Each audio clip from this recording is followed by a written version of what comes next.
Okay. I'm sorry, my mic was muted. But hello everyone. This is Andres Restart. Got another live stream today. This is one of at least 2 live streams planned this week, and I think there's probably going to be more next week, given supposedly a Nintendo Direct happening. But tonight, the plan is to have a Zelda 40th anniversary discussion. I definitely think Nintendo is cooking something for the 40th anniversary. I think they're cooking various little delights for the 40th anniversary. But what are those delights? What makes sense? What could happen? What do I want to happen? What do I want? What do I want to happen? We'll talk about that, but not just my own expectations and wishes, but also our guest who'll be showing up a little bit later. As you guys may know, if you watched the last stream, I'm trying to do things a little bit differently, where I open up with some Q&A so I can talk to you guys for a good 20 to 30 minutes or so. Then the guest will come in and we'll have like a very, a discussion between myself and them. And then if you guys are still around for a little bit afterwards, we'll try and do a little bit more Q&A, and they can be involved with that if they're still around. And so the guest this time is actually Andyon. You should find their YouTube channel linked in the description below. They're also on Twitch as well. You can find that through there. They are an up-and-coming creator. They love Zelda, so I think they'll definitely be great for tonight's discussion. I definitely recommend you check them out. But yeah, let's have a little bit of Q&A. Let's talk about whatever it is you guys want to talk about for the next 20, 30 minutes. It doesn't actually have to be about Zelda. I think a lot of you guys know I'm fairly flexible on my live streams. That is just kind of the main focus, but we'll see what happens as the questions come in. But yeah, so hopefully everything looks and sounds okay. If there's anything I need to adjust, let me know. Yeah, I did have my mic muted at first, but I should be not muted anymore. Right? You guys can hear me now, right? Right? Yes? Please? Okay, I see the green dots. I'm pretty sure we're good. But just to let me know if there's an issue. Spheromancer, thank you for letting me know everything sounds good. Super Chris, thank you for letting me know. Great. So yeah, let me pull up the chat and let's talk about things. I'm just organizing the chat so I can see it. Okay. That works. All right. I got a couple super chats here, so let's do those first. Okay. Nate Squega with the first super chat of the evening. Thank you very much for the super chat. I might be alone on a hill here, Andres, but I want a Link to the Past remake. So I find this an interesting idea to remake A Link to the Past. A Link to the Past is a very, very important game for the Zelda series, because A Link to the Past was basically the birth of the style of Zelda we saw for several generations. Before the Breath of the Wild era, it was, I guess, technically the A Link to the Past era, even though Ocarina of Time brought it to 3D, and that's perhaps considered the most iconic of the series. A Link to the Past was a blueprint for Ocarina of Time. And so going back to A Link to the Past and remaking it, I actually think would be cool. I would love to see it. I think A Link to the Past is a very good game. It's a game that I think has aged actually rather gracefully. So with some minor quality of life updates and, obviously a nice visual reworking, I think it would definitely be a very cool release. Now, do I think a Link to the Past remake is happening soon? It feels like I don't know if we can kind of guess what Nintendo, in terms of the 2D Zeldas, what Nintendo would want to remake first, because they remade Link's Awakening back in 2019, and they had the new 2D top-down Zelda Echoes of Wisdom 2024, right? So I assume we're maybe, well, I don't want to say we're actually that a ways off. They may have a few things for the 40th anniversary, but yeah, like, so A Link to the Past maybe is something that could happen at any given point. But I also think we should consider that A Link Between Worlds, if I'm not mistaken, kind of started off as a remake, but then became a new game, or kind of like a sequel. So there is that. And in some ways, I think I might even prefer A Link Between Worlds from 3DS to get remastered or remade first, just because, I mean, it's just a really good game. It's a really good game. I would like to see that. Either one. I mean, if they do one, then maybe they could do the other, as kind of like a series of sorts, like a remake series. Kind of similar to like, when we got Arcade Time 3D and then they gave us Majora's Mask 3D. Like that. Like if they do one, maybe they should go and do the other. So that might be fun. But, I also think it would be really fun if they were to remake Minish Cap or perhaps Oracle of Ages and Seasons. A lot of people have been talking about that. So, there's quite a few top-down Zelda games that a lot of people would like to see revisited. And I would not rule out some kind of 2D top-down Zelda presence for the 40th anniversary. Yeah, I definitely think there's something like that's going to happen. I don't think it's the only thing, but I definitely think it's in the cards. Here, Nate actually has been a member for 48 months with a message. I guess an Ocarina of Time remake is cool too. Happy 4 years of membership. Happy 4 years of membership. Thank you for being around all this time. I very much appreciate you. Yes, I also think an Ocarina of Time remake is pretty cool. So, I would love to see that. Yeah, I think, I mean, I wouldn't just love to see it. I would. It's the remake of my dreams. So, and I do think it's happening, and we are going to talk about that tonight. So stay tuned. Yeah, it would be beautiful. Having Hope has been a member for 35 months. Glad to have had you around all this time, Having Hope. Great video today, Andres. I do hope we get a Xenoblade Chronicles 2 Definitive Edition. I would be so happy. It's my favorite Xenoblade and my most played game. Thank you, Having Hope. I appreciate that. And I'm glad you brought up this subject. Even though it's Xenoblade, I do feel like talking about Xenoblade is tangentially related to Zelda because it's developed by Monolith Soft, who also works on Zelda. They help with the 3D Zelda games. And, I've had some theories that one of the Monolith Soft's upcoming projects could tie into Zelda in some way. Now, that's a theory. We'll see what actually happens. But there has been conversation about a Xenoblade Chronicles 2 Definitive Edition for those who have not heard or seen today's video, or just haven't seen what the conversations online. But basically, yesterday, Nate the Hate, very reliable insider, predicted a Definitive Edition for Xenoblade Chronicles 2. And I want to emphasize predicted, not leaked, right?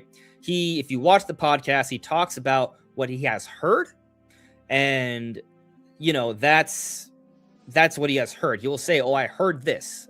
I heard this. I was told this. You gotta listen, with discernment.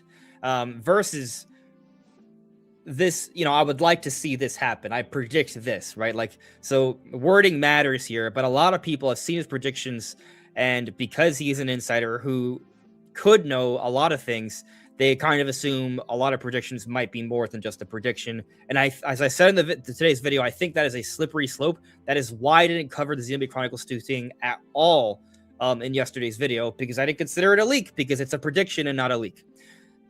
That said, I do think that the Xenoblade games are in dire need of enhancement in some form. And I think the Xenoblade games, like the whole series, would probably be the best example of a Switch 2 enhancement or Switch 2 edition, because these games, a lot of them, are sub 720p, because Monolith Soft goes for such beautiful games with great scale and detail. In order to get them to run okay, they target a very low resolution. And so if these games are brought over to Nintendo Switch 2, you clean up the textures, you upscale the resolution, you push them to 60 frames per second. These would be the best looking Switch 2 enhancements compared to all the other ones we've seen, it would be a far more significant jump than what we've seen for Mario Wonder, for Kirby's Forgotten Land, for more than Breath and Tears. It would be an even larger leap than that, and those are nice Switch 2 additions. I want to maybe even more than Metroid Prime 4. And Metroid Prime 4, I would argue, is the best Switch 2 edition because not only is there a 120 FPS mode and the mouse controls, and of course the other typical things like HDR support, better resolution, they also cleaned up the textures a little bit more in the Switch 2 version. So the Switch 2 version of Metroid Prime 4 is probably the most significant Switch 2 enhancement we've seen, even though the Switch 1 version still holds up pretty well. Although it's still at least at 60 FPS on Switch 1, right? So if you played Breath and Tears at 30 and then went to 60, that might feel like a more sizable leap. So there's a debate there. But as Xenoblade has this significant resolution jump and the frame rate jump, and they tweak a few other little things like clean up the textures, more quality of life updates, like these would be the best ones. They would look and play so much better. And so I think just from a common sense perspective, these got to happen, right? And we're getting more enhancements for Switch 2. That's a given. And so I do think we're going to see Xenoblade games enhanced at one point or another. But there is evidence that they've already been working on this, as we've talked about. There is the Xenoblade Chronicles X 60 FPS data mine. That's not possible in Switch 1. So if they are working on it, they may be considering a 60 FPS mode on Switch 2 for Xenoblade Chronicles X. And then we did talk about the Xenoblade Chronicles 2 stuff from last year, where Monolith had this hiring page on Twitter where they shared a clip. Watch the video for the visuals, but they shared a clip and you can see that the lighting is different. There are different particle effects. You can see more background details. It doesn't look very good because it's very compressed on Twitter, and it's whatever it is, it would be, assuming this is based a leak of anything or a hint of anything toward the future, it'd be in development, so not final. But it's definitely different. It's re-rendered. It has different effects, which makes you wonder, why would they change a scene so much from a game that came out many years ago, unless they're working on a newer version. So I think there is certainly something to the idea of Xenoblade Chronicles 2 specifically getting enhanced. I don't know if they would call it a definitive edition. That to me seems a little hard to believe. So soon after Xenoblade Chronicles X came out last year with a definitive edition, and also Xenoblade Chronicles 2 had significant DLC in Tour of the Golden Country, and typically the definitive editions add new content. To add more new content on top of all the DLC and the free updates, I just think that's unlikely. I feel like a Switch 2 edition that would just improve the visuals of the game and quality of life updates and performance would just make more sense. But we'll see what happens. Yeah. The Simple Box with a super chat. Thank you very much for the super chat, Simple Box. Simple Box asks, do you feel like Nintendo have struggled finding their game release momentum since Switch 2 launch, or do you think everything is going the way they planned? Thanks for the great vids. You're welcome, and I appreciate the thanks. So I think this is a really good question. And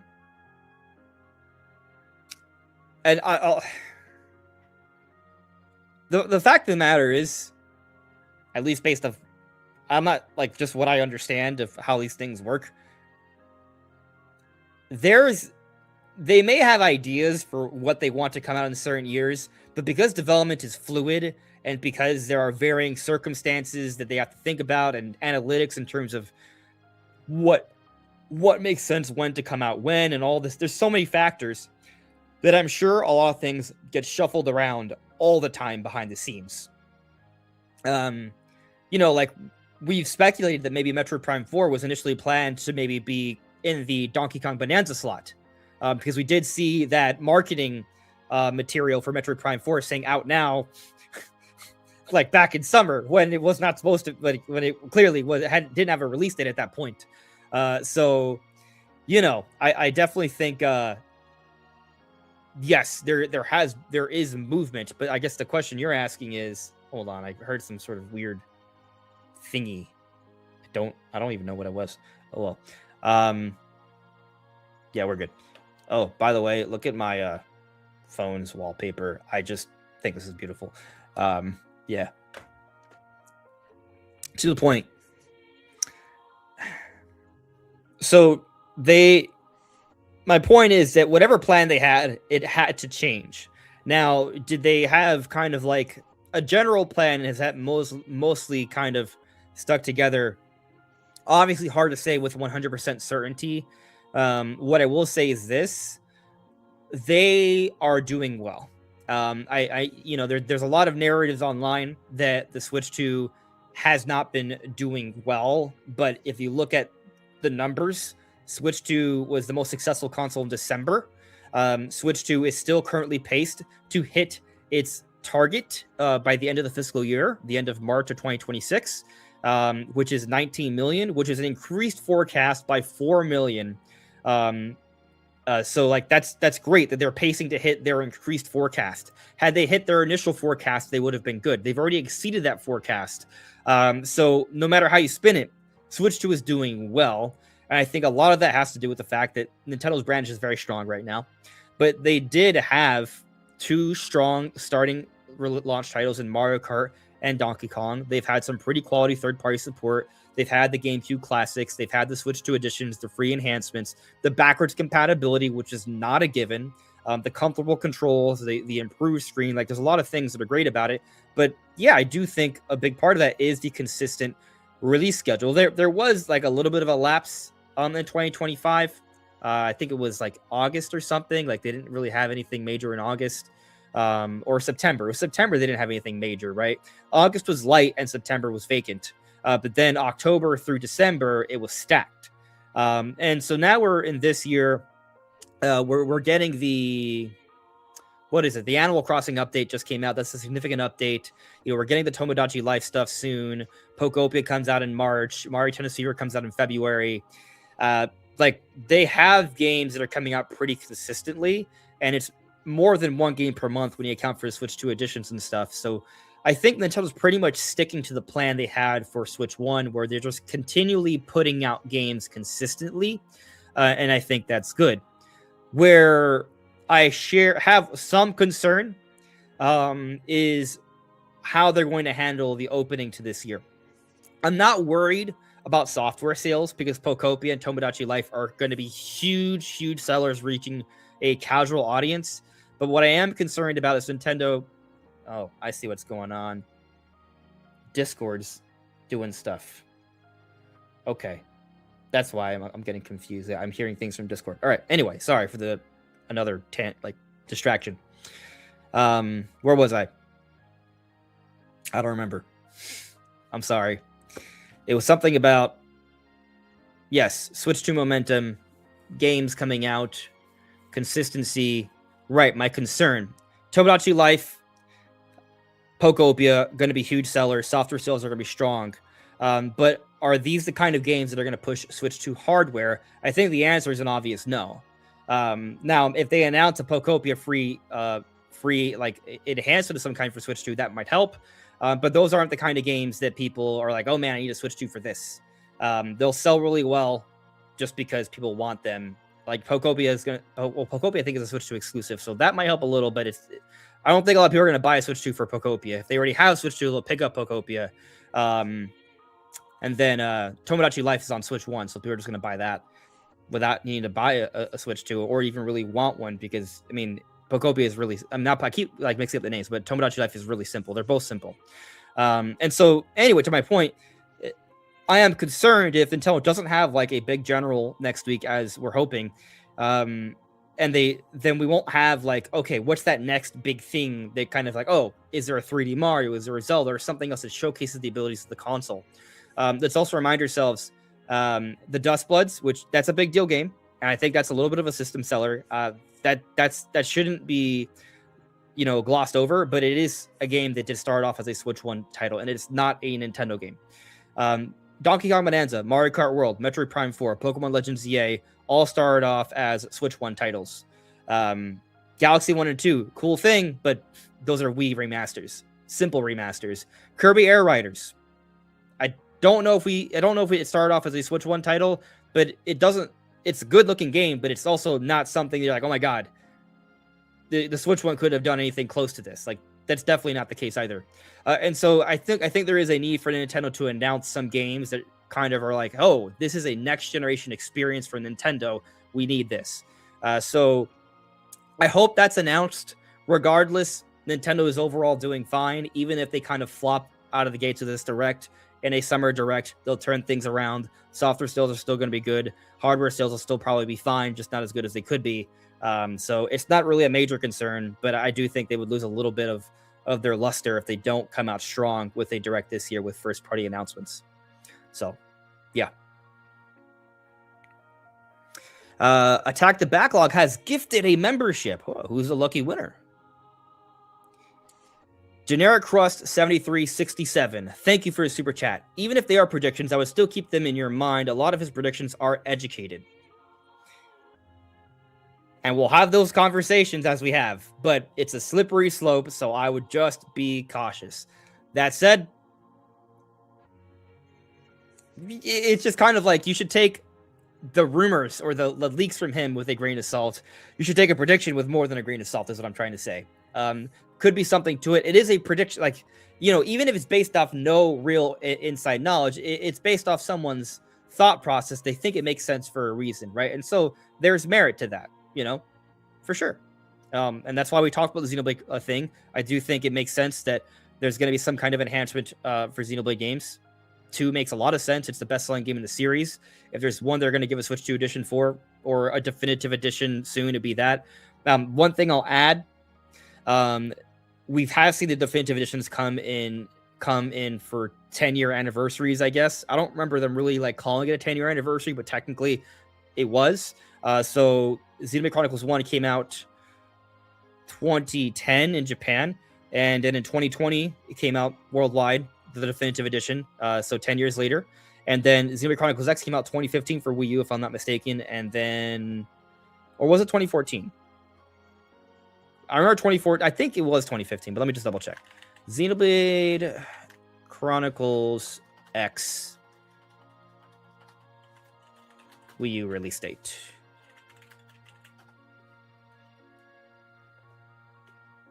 No, I said Wii U release date. Yes, 2015. Okay. And then, yeah, Xenoblade Chronicles X Definitive Edition came out last year, 2025, 10 years, right? So Xenoblade Chronicles 2 came out 2017.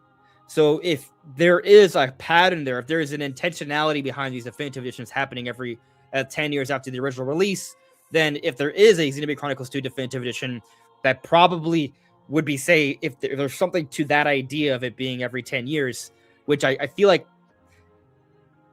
I understand how some people might not think it. There's no way it's a coincidence, but I kind of feel like it is.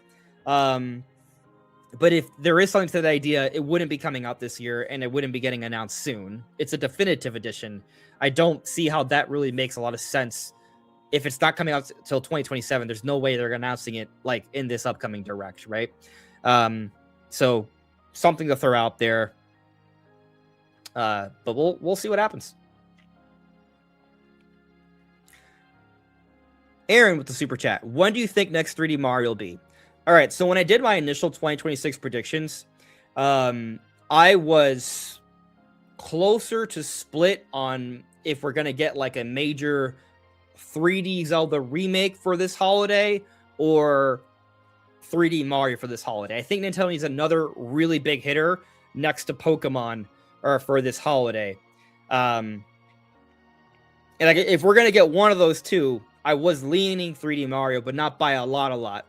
I'm now leaning a strong amount towards 3D Mario over a 3D Zelda remake or any kind of 3D Zelda offering that's significant as a big holiday release this year. Like that, I would say that is my prediction, that 3D Mario is a big hitter for this holiday.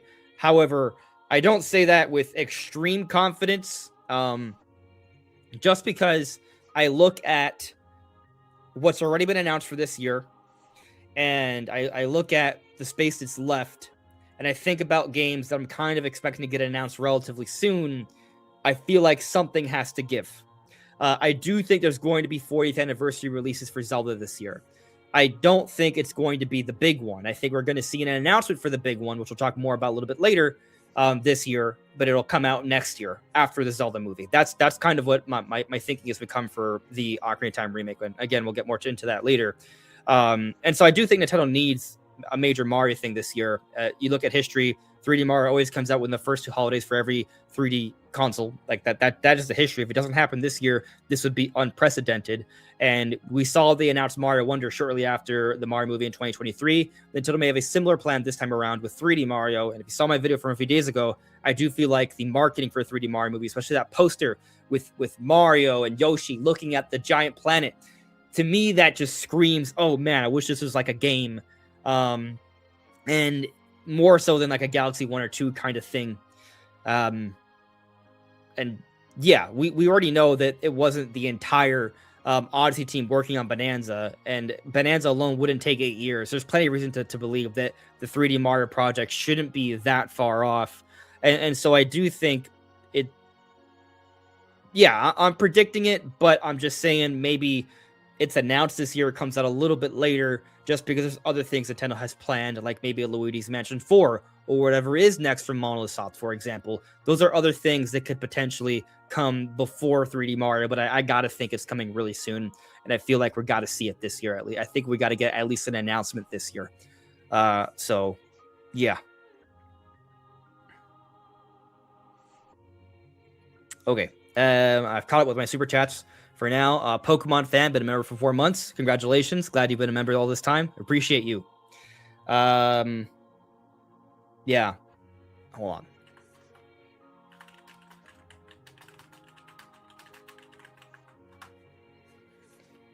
Okay. All right, let's get to the live chat here.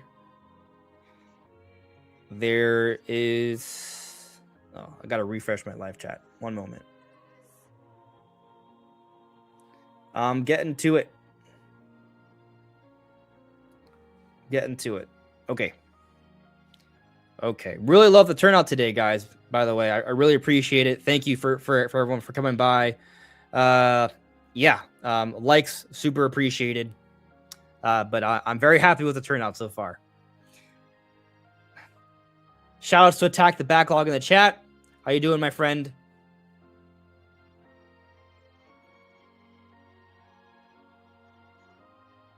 Arzon James, Arms 2, I thought, has also been rumored to show up.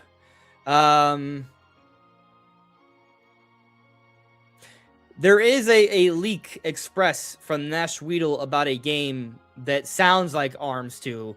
It's not necessarily Arms 2. Could be like a new Punch-Out, but it's probably Arms 2. But that doesn't necessarily mean it's coming out this year. That it could be still a little bit of a distance off. Let's remind ourselves the Arms team is also the Mario Kart team, unless they changed, teams there, and they just released Mario Kart World. However, Mario Kart World also took a long time to come out. You got to think they're working on more than just Mario Kart World over the last 8 years. So, maybe this next project is not that far off either. Maybe it is an Arms team, or maybe it's an offshoot of the Mario Kart team, similar to what we've heard of Bonanza, where they create a younger team based off some of the talent from this main team, and it becomes its own thing, which, is smart for Nintendo, expanding their teams. Like, that's a great idea. I wouldn't think of it this year, though. I feel like it's one of Nash Weedle's like early rumors. And I'm kind of frustrated because I wanted to go back earlier in the chat and it's not letting me. So I apologize if I can't get back to your chat. Yeah. Yes, Attack the Backlog. I am busy this week. Try Nintendo in the chat. Shout outs to you as well. What's up, buddy? Try Nintendo here says directive anniversaries? ? Kid Icarus has an anniversary too. Winky face. Yo, I don't believe it, but if we get Kid Icarus this year, that would be amazing. And I'm all for the curveballs, right? I'm all for new Kid Icarus, new Star Fox, new F-Zero. Like any of those would be a godsend. And I feel like we do need a surprise, right? I feel like not everything's got to be super predictable from Nintendo. There's got to be those left field announcements. And so I do think that that's going to happen at some point or another. Yeah, but I mean, I also say, try Nintendo. I know you're joking around a little bit, but I do think sometimes we get caught up in a lot of these anniversaries, like, oh, they're saving a big announcement for this anniversary. It's not for everything. To be clear, like Nintendo uses Mario's anniversary for marketing, to make money, to sell games, to push their IP, and they do the same for Zelda. In the past, it's been on a smaller scale, but I do think this time it's going to be on a bigger scale. But when we start talking about, oh, it's Animal Crossing's, anniversary, it's Metroid's anniversary, it's Kid Icarus's anniversary. Like they're not going to have like a giant anniversary plan for all their IP, because that just wouldn't be feasible, and it's just not something they've really done. Now, they might make a mention of it at some point, but it's not going to be a big thing like Mario or Zelda. So I'm just putting it out there. Let's not set ourselves up for a disappointment when we don't get our giant, massive Kid Icarus anniversary direct announcing an open world flight combat Kid Icarus game at 4K 120 FPS this year. Maybe maybe they're still working on it, right? But I don't think they're like saving it for the anniversary, is what I'm trying to say. Spheromancer, you mean we're not getting a new Star Fox 3D game for the 33rd anniversary? I mean, I don't know. It might, maybe by coincidence. Shout outs to Ruby right there, just chilling on the bed. Man, I would love a Star Fox for the 33rd anniversary. I would love that. And, Kid Icarus has got to come back eventually. Nintendo doesn't forget about their IP. They just take a good time trying to figure out what's best for their IP. So, I wouldn't be too worried about it.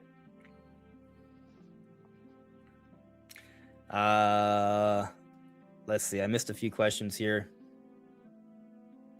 Arnold, should Star Fox come back this year with a remake, or should it be left alone? I don't want to say that it needs to happen this year. I'm happy if Star Fox just comes. I will say this though. I do think that games that come out in the latter half of a generation find less success. Like Echoes of Wisdom, I don't think saw nearly enough success for the game it was. It undersold compared to Link's Awakening remake. So Echoes of Wisdom was a new 2D top-down Zelda game, brand new, first brand new one in many years, but was outsold compared to Link's Awakening remake, which yes has been out for a longer amount of time, but it's clear based off their trajectories. Last I checked, that Echoes of Wisdom is not going to catch Link's Awakening remake, a remake for a Game Boy game. So, I think that just kind of didn't, it's not always the case. This is an example, but oftentimes brand new games outsell remakes and remasters. Like that's usually the case. So I only bring it up as kind of a point that, I think games coming out in the last waning years, the Switch are not the best time to release a game and hope for its greatest success. But coming out in the first 4 years, I think is like the prime time window to find the best success. And maybe that could extend to the 5th or 6th year too. It kind of depends. But yeah, I just hope Star Fox comes out when Switch 2 is popping, not when we're like, oh my God, when is Switch 3? There's nothing to, like I don't want to wait till, let's see, it came out 2025. I don't want to wait till 2037. That's too long. That would be way too long. I don't want to wait till 2033 or even 2032 for a Star Fox game. It's got to happen before then for it to have a real big opportunity to reach an audience, a new audience. So, yeah.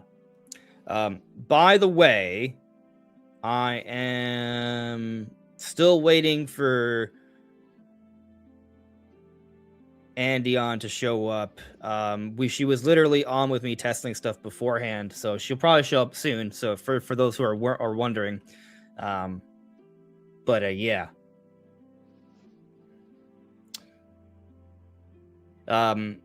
Having hope. How is Ruby? Can we see her before the stream ends? I wonder if I can tilt my monitor Yeah, there she is. Ruby. Hey. Hey. Hey, baby. You have seen her. Okay. Okay. I have to just... Oh. I gave her a... Ruby just, like, blitz through and jump onto the computer. What are you doing? What are you doing? You want to rest here because it's warm?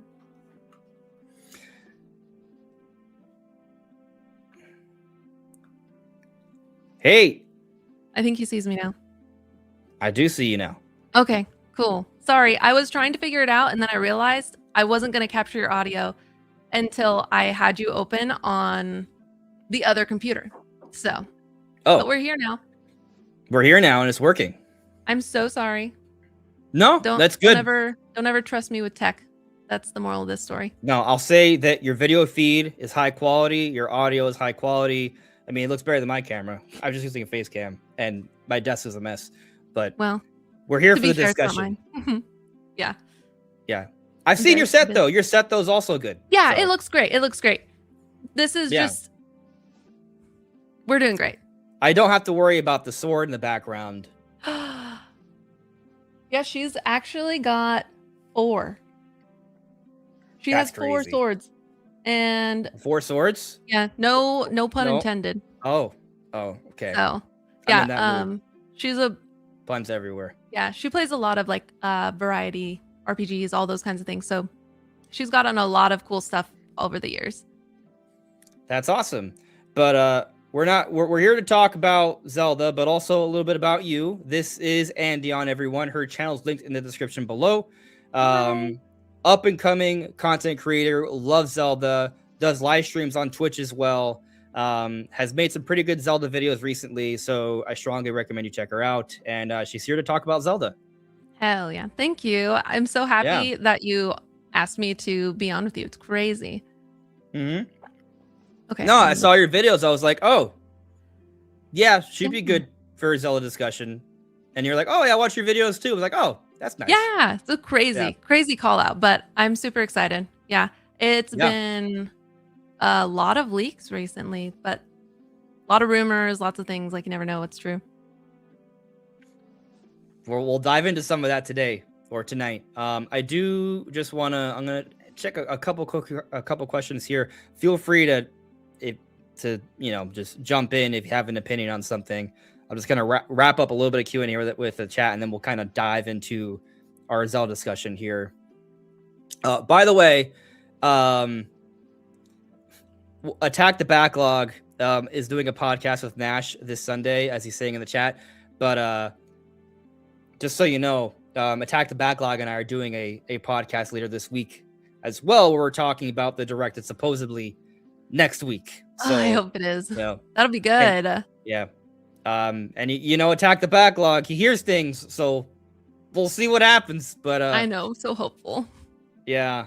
How do you feel about that, by the way? Because like right now, like there's different insiders that are saying they've heard about a Direct next week. We're getting a lot of little stuff now, but I feel like there's 2 camps. We have the camp that's like, wow, Nintendo's really clearing the slate here. They must have a huge Direct with way more exciting stuff. But then there's the other side. We're like, well, Nintendo's doing a lot of stuff right now. Maybe all they have left is a partner to showcase, and they're not talking about first-party stuff. Like, which side you're kind of on with how Nintendo's kind of handling things right now? I feel like they're really gonna... I'm so pessimistic about a lot of it, but I really feel like they're going to probably not talk about as much. It's going to be very minimal, and it'll probably just be about all the little things and not really centered around their big things. Because like Pokemon's going to be later in the month for sure. There's no way. The one given we have. I'm hoping at least they're going to do Zelda. Pokemon's like, Pokemon's just been on a downward spiral lately, and I don't want to say I'm not a Pokemon hater, for the record. Right. I am a Pokemon defender, but I also try to be realistic. Like, Pokemon is not Zelda, right? It is not. Right. It's not close to the same quality. Scarlet and Violet did have a lot of issues, even though I enjoyed it. It was bad. It was fun. It was really fun. It was really fun.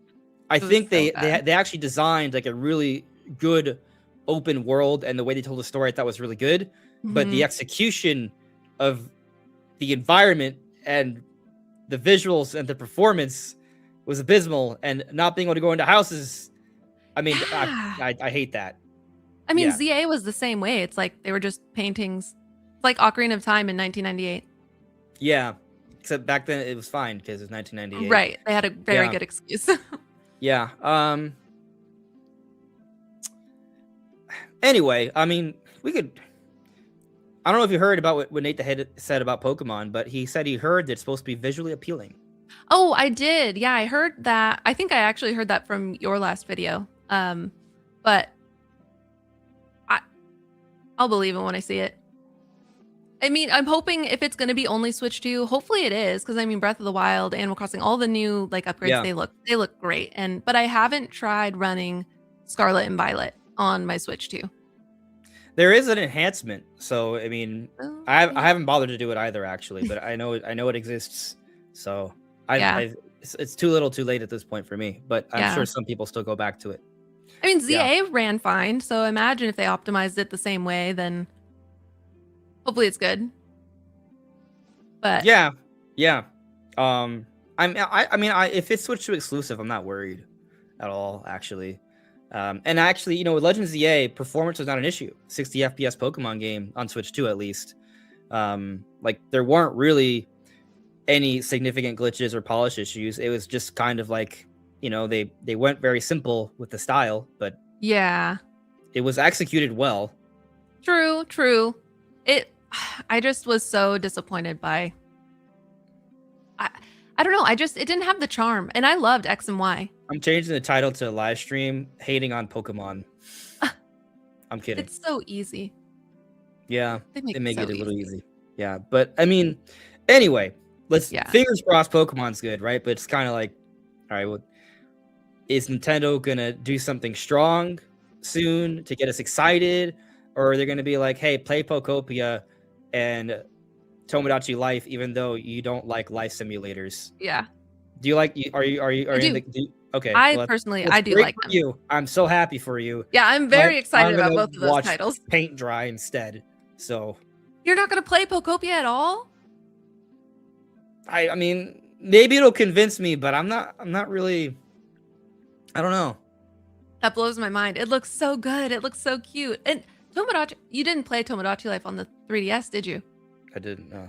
Oh my god. I It's saw so it funny. and I was just like, it's not for me. It is probably one of the funniest. It's just a meme. Like it's a slop. It's a slop game. I mean, at the end of the I know it appeals to so many people. I know. I'm not trying to say it sucks. I think they're gonna both be great. They're just not gonna be great for me. Yeah, they're Um, good for little snippets of videos to make laughs about. yeah. But other than that, like they do lose their charm pretty quickly. Do you feel like they are with the Animal Crossing crowd? Like that's kind of like the general type of gamer. Like if you like Animal Crossing, you'll probably like Pokopia and Tomodachi Life. Oh yeah, absolutely. I Yeah. mean, Tomodachi Life I think has a little bit more of that classic cult style following because they made Yeah. Miitopia and that was garbage. That was really bad. But Really? then I think Okay. people are craving. They wanted the old Tomodachi Life on the Switch. Like when they made Miitopia, that's what people wanted. But they didn't do that. They made it like a little RPG. I don't know. It was really weird. But I think this one is going to get people really excited. Which is that one coming out on Switch or just Switch 2? Which Um, one? the Tomodachi new Life? one. Yeah, Living the Dream. Is it Switch 2 It is a exclusive? Switch 1 title, actually. They Oh. have yet to announce any Switch 2 enhancements. It's like can't be that big of a game. It can't have that many issues. No. I would be surprised. Pokopia is a Switch 2 exclusive last I checked. I Let me- think so. I think you're right. I'm gonna double check that because on one hand I'm like, yeah, it's an exclusive. On the other, I'm like, what if it's a mobile game? Pokopia It probably could be. I'm sure. system. Like a little mini Minecraft Yeah, with Pokopia Pokemon for skin on it. Nintendo Switch 2. It's an exclusive for Nintendo Switch 2. Yeah. I'll tell you that with Pokopia, I was actually a little bit more interested in it at first, and then I saw more about it, and I'm like, oh, I don't know. So I don't want to say I'm an Animal Crossing hater because I tend to buy, I buy Animal Crossing like every other generation. But what happens is I start playing it, and I'm like, yeah, this is fun. I like this for like 20 hours and like, why am I doing chores in the game when I should be doing them in real life? That's kind of, I don't know if that's just it's a personal issue. That's valid. That's really valid. But I think they just like this new one was really for the decorators. They did a phenomenal job with Yeah. that. But it that was the only new thing it brought to the table, which to me, like, huge. That was huge. But like in the previous games, I feel like they were really fun. Like they do again, they lose their luster after a while, but this new one was so customizable that I think that's why people love it so much.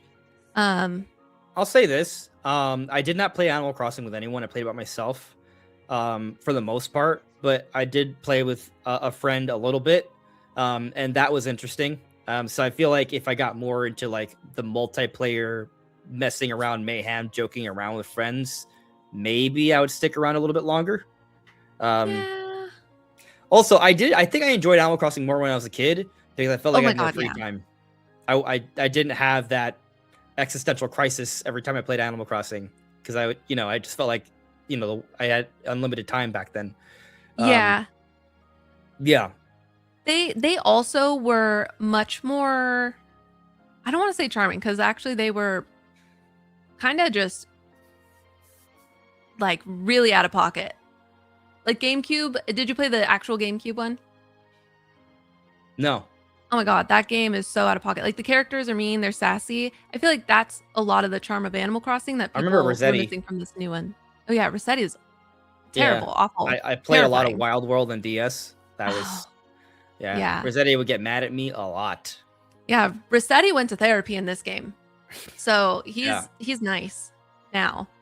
But that's like that kind of makes me sad. Like I want a character to tell me I'm an idiot, and like they were just brutal in all the old games. They softened up. They did. Yeah. That's a shame to me. I like it when my games beat me up. So yeah. Yeah. So let me just get to a couple quick super chats here, and then we'll dive into the Zelda stuff. Yeah.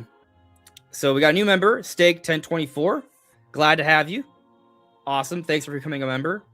Got a super chat here from Simplebox for Ruby treats. Ruby appreciates you. I will get her some treats. Thank you, the Simplebox. Free Metroid hat 2201 with another super chat. Thank you. Man, I hope we get a Super Metroid remake during the Switch 2 era. It's next in line for a remake after Zero Mission and Samus Returns. Yo, Super Metroid, that would be such a fun remake. I do kind of wonder what they would do first, Metroid 6 or a Super Metroid remake. I feel like because Mercury's Steam, they made Metroid Samus Returns, right? That 2D Metroid remake, and then that was Metroid 2. Then we got Metroid Dread 4 years later, a brand new Metroid in years. It feels like we have a little bit of a direction, but also Sakamoto might be retiring soon. A lot of Nintendo executives and developers are retiring because they're getting to that age around now. So I kind of wonder, maybe it would be best that he focuses on putting out another new entry first, because if he waits too long and we just do it like a Super Metroid, then like who's going to be there to kind of move the Metroid story forward? So like there's some big questions right now with a lot of like Nintendo legends stepping down because they're old. But I totally agree with you. I would love to see a Super Metroid. How do you feel about Metroid, Andy? I feel like I've never played it. So this is your Tomodachi life. This is my Tomodachi life. Yeah, if it was like a shooting game where I really needed to like be aiming, and maybe I'm misunderstanding Metroid, but like I'm just so bad unless it's mouse and keyboard. When I was a kid, even worse. Well, Metroid Prime 4 has mouse controls. I'm sure it does. I'm sure it does. Well, I mean, so like 2D Metroid and Metroid Prime are like very different, right? Like Metroid Prime is first person, shooting. There's shooting, but I mean, the idea is more so adventure with shooting elements. 2D Metroid is more, it's side-scrolling labyrinth style. Have you ever played like Hollow Knight, Silk Song? Oh my god, yeah, I hated it. I'm so bad at it. They're great. They're so cool. That's kind of what 2D Metroid is. So, except instead of stabbing, slashing, you're shooting, dodging, blasting, finding crazy cool dark secrets, and fighting epic giant bosses and stuff. I might actually be better at the 2D ones because there's less going on there. Hollow Knight, like when I gotta get close to them to hurt them, that's where we start to run into some Yeah, I would problems. say that 2D Metroid is not as brutally difficult as I've actually only played Silk Song, so I can't speak for Hollow Knight, but I assume Oh, it's about the same level of difficulty. probably. I've heard Silk Song is a little bit harder actually, but Oh, in that realm, I would say 2D Metroid is not as brutal unless you do the higher difficulties. But that's not gonna be me first you don't have to do that. Yeah. Yeah. playthrough. I mean, there's a few different 2D Metroids on NSO. It's like you can play Super Metroid, Metroid Fusion, Zero Mission, all those classics with NSO if you have it. Yeah, I So probably should. yeah, I just wasn't also like a spacey themed. I didn't like space themed things when I was a kid very much either, so that didn't help. yeah, But they're kind of eerie. How do you feel about eerie things? I'm fine with it now. I'm sure a lot of games I really need to give a try. It's just a matter of having the time to give them a try. Sure, I get it. Yeah. That's why I'm not a fan. I'm not super excited for what's coming the next couple months. But afterwards, I mean, I'm excited for Dust Bloods. I'm excited for Fire Emblem Fortune's Weave. Oh my god, me too. So but yeah. And And then last thing here, Steak also gifted a membership. Who is the winner of these lucky memberships? I haven't seen it. Let's see. Can I catch him? Can I catch him before the chat updates and I can't see anything anymore? Mhm.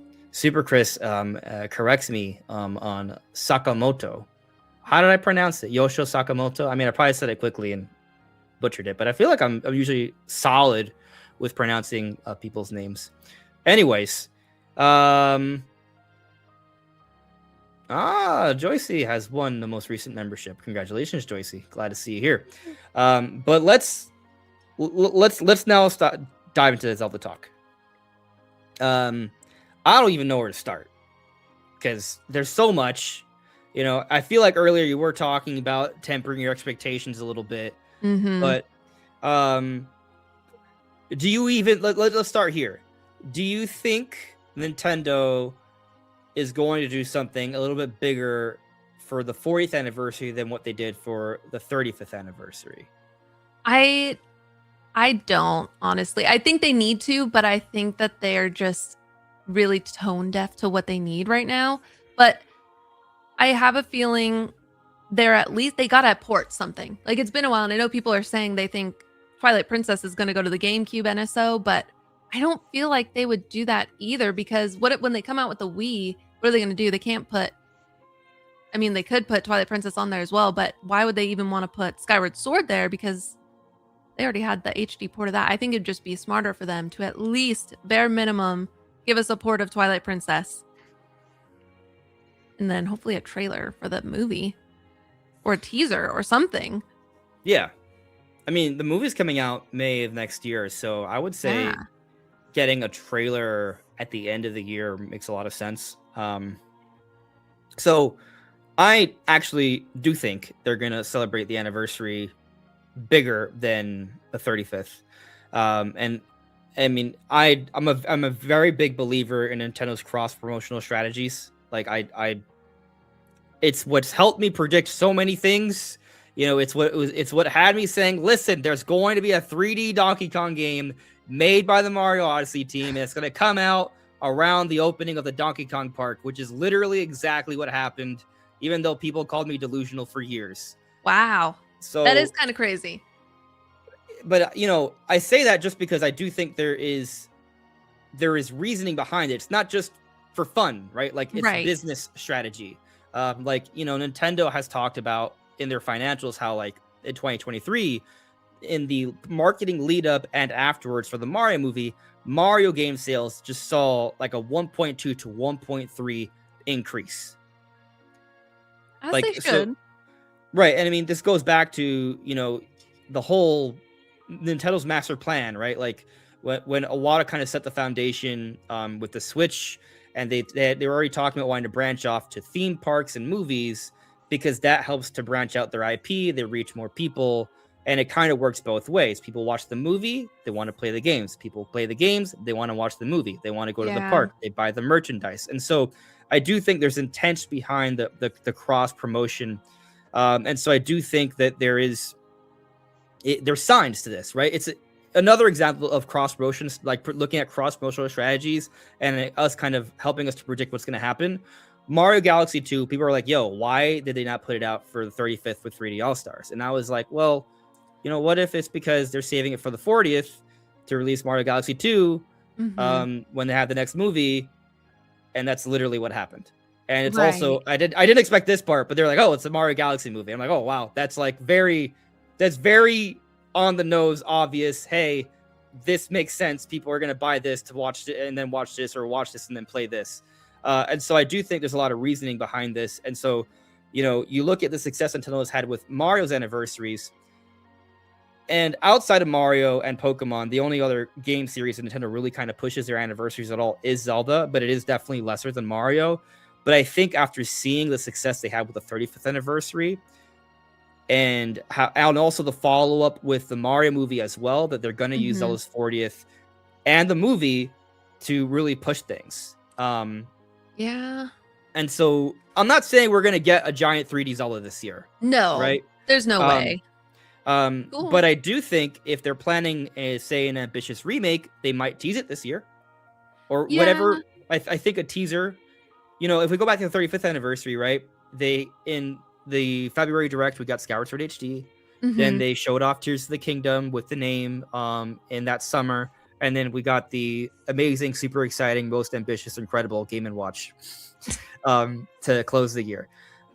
So it wasn't that all together with some Zelda stuff, right? I think they're going to do more than that this year, right? So if we have a live action movie trailer, right? If we have a teaser for the future of 3D Zelda, I'm not saying it not come out this year. I'm not expecting that, but if they give us at least something to look forward to, as they typically do early on for most generations, right? So this is not like, even if there wasn't an anniversary or a movie, I feel like there's enough reason to think they'll at least tease something.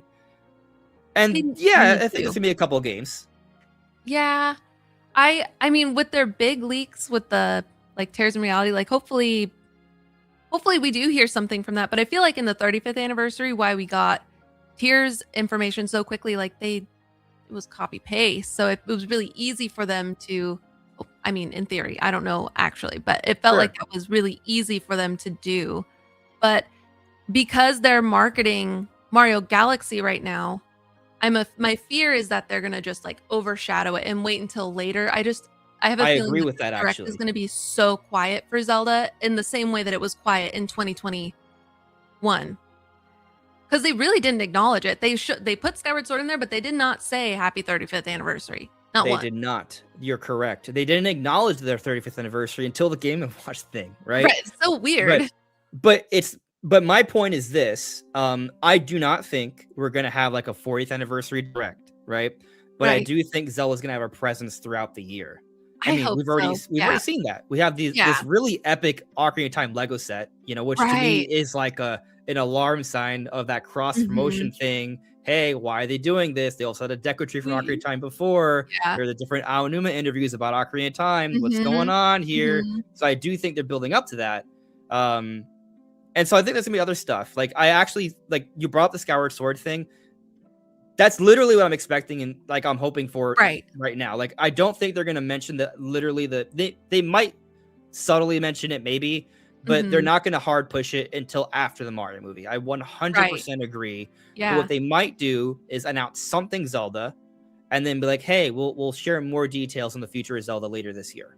Right. Which is such, I get the cross promotion thing you're talking about, but also why? Just give it a proper nod, please. It's not hard for them to have both things. I feel like it's just a greedy. Maybe that's to keep people on, keep people guessing on what the next thing is. Maybe that's the tactic, but. Yeah, I mean, I think it's just so many factors. Because what would be the thing they announce? Maybe there's nothing. But I feel like there's gonna be. This is all assuming we're getting a general next week, right? If we get a partner, all that goes out the window, right? And we have to wait at least a month or two, at least a couple more months, maybe until summer, right? Right. So I don't want to necessarily predict exactly when these things happen. I just want to kind of talk about that they're going to happen at some point this year. Yeah, is my main thing. That's why I think Twilight Princess is perfect, because then they can just really mirror all of those things. And that would be exactly what they did for Super Mario Bros. Because they came out, I don't remember when they announced Galaxy, but then they came out not that long after. So they could do a little, here you go, and then have Twilight Princess ready for, I mean, I just don't want to speculate when it's coming out, but if it does mirror, then that pattern could be a summer game, which they need more games. Yeah. I personally would be completely okay with Twilight Princess just coming to NSO. Really? Yes, but because I never played the GameCube version actually. Me neither, actually. I don't know why I make that face. When the Wii was coming out, I was like, I have to get this. It has the motion controls in the gaming. Yeah. And the 480p or whatever. Like, I was like, yes, I want this. I mean, I did still play I played the Wii U version, Twilight Princess HD, right? So I did get to experience like the proper angle of Twilight Princess. Right. But I'll tell you this about Twilight Princess. And it's interesting because we were talking about Galaxy. People were wondering whatever happened to Galaxy 2. I think this is kind of a very similar thing because there were so many journalists that heard about both Wind Waker and Twilight Princess HD. Jeff Grubb, Andy Robinson. And so we're like, okay, well, these people are legitimate journalists that we know have inside sources. Doesn't mean they get everything right. They don't. No one does. Right. But, you know, I personally assume that it's based off something and not just hearsay. So what happened? Well, you know, my point with Galaxy 2 is that Nintendo saved it for a particular event.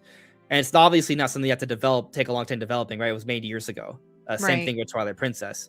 And so maybe they kind of had a plan for a while to kind of push the anniversary into the movie, right? And so they're like, let's save Twilight Princess because it's going to be this opportunity to showcase a green tunic Link. And we've seen the movie leaks that has a green tunic Link. Like they want to kind of reintroduce that character, hence why the Ocarina of Time Lego set, right? Maybe something bigger next year, Ocarina of Time remake, fingers crossed, or whatever it is. That'd be so cool. And so, you know, I think if there's ever going to be a time that we're going to get the Twilight Princess HD, it's this year. And if it's not this year, it's if it was ever real, they abandoned the idea. They were like, no, we'll just do NSO. Right, and it's 10th anniversary. It's the HD port's 10th anniversary and the game's 20th anniversary. Like that's huge. And it was the 10-year anniversary for Skyward Sword too, on the 35th anniversary. That's an interesting point. So that's the other reason why I think it would be so easy for them to celebrate the 40th with another game that's celebrating an anniversary on its own. The same way they've done previously. I don't know when Galaxy came out. I don't know if it was 2006 as well. Galaxy came out 2010. And so it came out last year. The 15th anniversary. What? Or was it 2009? Let me double check. Wow. Galaxy. Well, the thing is, it was Galaxy 1 and 2. So. Oh, right.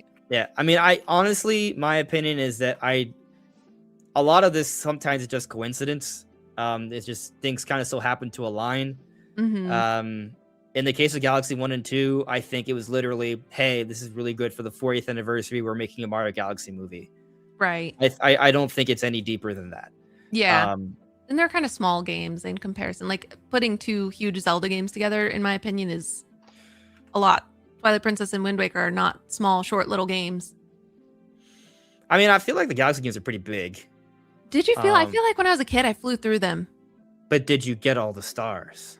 Okay, well, if we're gonna maximize all the stars, then no. I mean, my thing about 3D Mario and 2D Mario is that typically when you get all the stars, there's always like that secret bonus, super hard, cool level. Right. So like just getting to like Bowser, the final Bowser battle, to me, that's like the pre-game. The real game begins. At star 61. Sheesh. Okay. So like for me, they're big games, but I do still agree with you. Zelda is in generally larger. Yes. Yeah. And people will pay for them separate. I don't know if people are gonna be happy if they have to pay for Galaxy 1 and 2 separate with a large price tag. When they did Smash or Super Mario Sunshine, what was it? Sunshine 64, and what was the third game in it? Galaxy. It was Galaxy? So they did Galaxy twice. That's That's messed Yeah. up. I did not Yeah. realize that. Yeah. You It said that was. earlier, and I was like, "What are you talking about?" No, Yeah. yeah, that was the third game. Yeah. Hmm. So it's not beyond Nintendo to remaster a game more than once. Wow, they do that with Uh, Pokemon cards too. That's crazy. yeah. Um,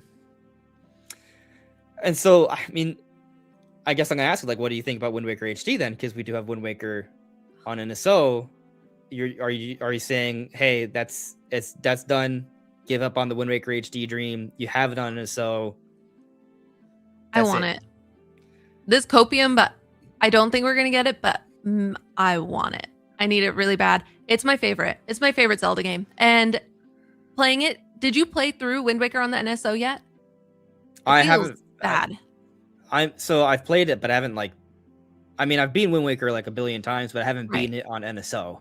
But I Yeah. did play. I've played through the first few hours. I thought it was fine, but I Well, don't it's know. inverted still. And maybe I just couldn't figure out. I don't think you can change the controls, but I did a Wind Waker randomizer recently and totally the Wii U, the HD one, and being able to like do your normal like modern day analog stick turning your camera and all those things, like it makes such a big difference. The wind sail, it's just a different game. It's just so much better to play through. And I love the online stuff, but I Oh, want to I would play love them to see that come offline. back. I want to play them Oh, offline. I'm trying to double check if there's control configurations for NSO. I thought there was. I mean, I know you can customize your controls on a Switch menu. And when I look at Mm, settings, there's a CRT filter, show controls in game. That's not really control, because maybe it is. I'm just looking at it. It's not in the right place. I really thought there was a way to customize controls. I don't think you can. I mean, I tried because I was trying to get my friend to play it because she had never played through it. And like I said, it's my favorite game, and it just felt really awkward Oh, after playing actually, oh yeah, HD. yeah. All right, so you can change if you press minus in your game, change controls. I don't. But you're talking about inverting the stick. Yeah. So like how you, like it inverts the looks. I don't think you can. Um, select the action to set.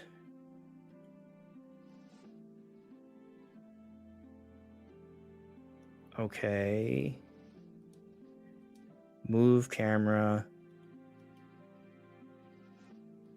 Yeah, I think I just changed it, so I swapped up and down on right now. You see how it's Can red? you do left and right? I feel like, yeah. So like if you click it, and then you click the one you want to switch it to, now that's also red. It's kind of hard to see, but yeah, I Right. think you can. Now I'm gonna play Wind Waker later, and I'm gonna be like, what the hell Oh happened? yeah, you if that is fixed, then that is fantastic because that was like bad, but I still want Wind Waker HD. Oh yeah, I mean the fast sale and the Yeah. visuals. Yeah. So much better. Yeah, and so But I like if you mean, look, I but don't if you know. look now, all of this is red. So I Mhm. swapped up and down, left and right. Damn. So you can do it, but yeah, you have to press minus in the game. So when you're already in the Mm. game, press minus. You'll see a view change controls option. Um, I still agree with you that Wind Waker HD would be nice, like the fast sale. Yeah. Um, yeah, and also that's not very elegant. What I just did, it was a little confusing, but Right. you can still do it. Hmm. Yeah. But yeah, I really don't think that they're gonna do both. And if they do a Wind Waker HD port, I don't think it's anytime soon. I just don't see them doing a dual Twilight Princess and Wind Waker port like those. I don't know. I just think Nintendo's too greedy to do that. I just don't even care that much anymore. So That's like fair. I mean I have a Wii U, so I can go back Me and play too. them. Yeah. It's not the most elegant way to play them because like my Right. my gamepad is like the battery's rotted, so I just have it like plugged in Eternally constantly. plugged in. Yeah. Yeah. So I would like. I mean, I'll just be happy if they add it to NSO. But I do like I said, I'll stick with what I said. If we're ever getting Twilight Princess HD, I think it's this year. This is And the if it's not, it's just not happening. yeah. Yeah. Um, It's very yeah. unfortunate. Do you think they'll ever did you know about the Wii U tech demo? Oh, the old Zelda one that looked like super. Well, Incredible. now, yeah, It still looks good somehow. it still And that was does. like that was 2011. That was Yeah, 15 years ago, almost. yeah. This summer will be 15 years. Um, so like, do you think they'll ever go back and remake Twilight Princess to look something like that Mm, someday? no, I mean, Never. I love. It would look great. It would look amazing, but I just don't think that that's the game that they would put all the love into. Like, it doesn't need it the same way like Ocarina of Time and Majora's Mask Well, could use that all right. treatment. So, but I'm thinking long term. Like, I think we get Ocarina of Time remade first. Right. Then once that happens, they're like, all right, well, now we gotta do Majora's Mask in the next 4 to 6 years or something. And then after that, that's gonna be, like maybe almost 15 years from now. At Yeah. that point, like, hey, like The Jesus, by the time we get a Twilight Princess remake like that, I am gonna have a lot more white hair. Yeah, I just don't think unless the only way I think that's going to happen is if they actually remake Ocarina of Time. If they don't remake Ocarina of Time, they're not going to do that. If they don't overhaul one game that people loved, like critically acclaimed, like top 10 on IGN or whatever, there's no way they do it to Twilight Princess. I mean, I agree that Ocarina of Time's the first one to get the big boy Yeah, remit. But once that happens, the door's open, and it I'm is. sold on Right. I'm sold on Right. Ocarina of Time remake happening. Like I am hyper convinced. You really think so? Yes, Fully 100% remade. 105.67%. I'm so I mean, pessimistic. I think it's just going to be the 3D port, but just like upscaled even more. I feel like that would be tone deaf. So but I also you're not alone, right? There's a lot of Yeah. people that are like, I don't believe, but like I would say that why not? Yeah. Why not? I mean, you look at the success Capcom has had with all the Resident Evil remakes. Remaking, remastering things is just becoming more and more prevalent. Like I don't.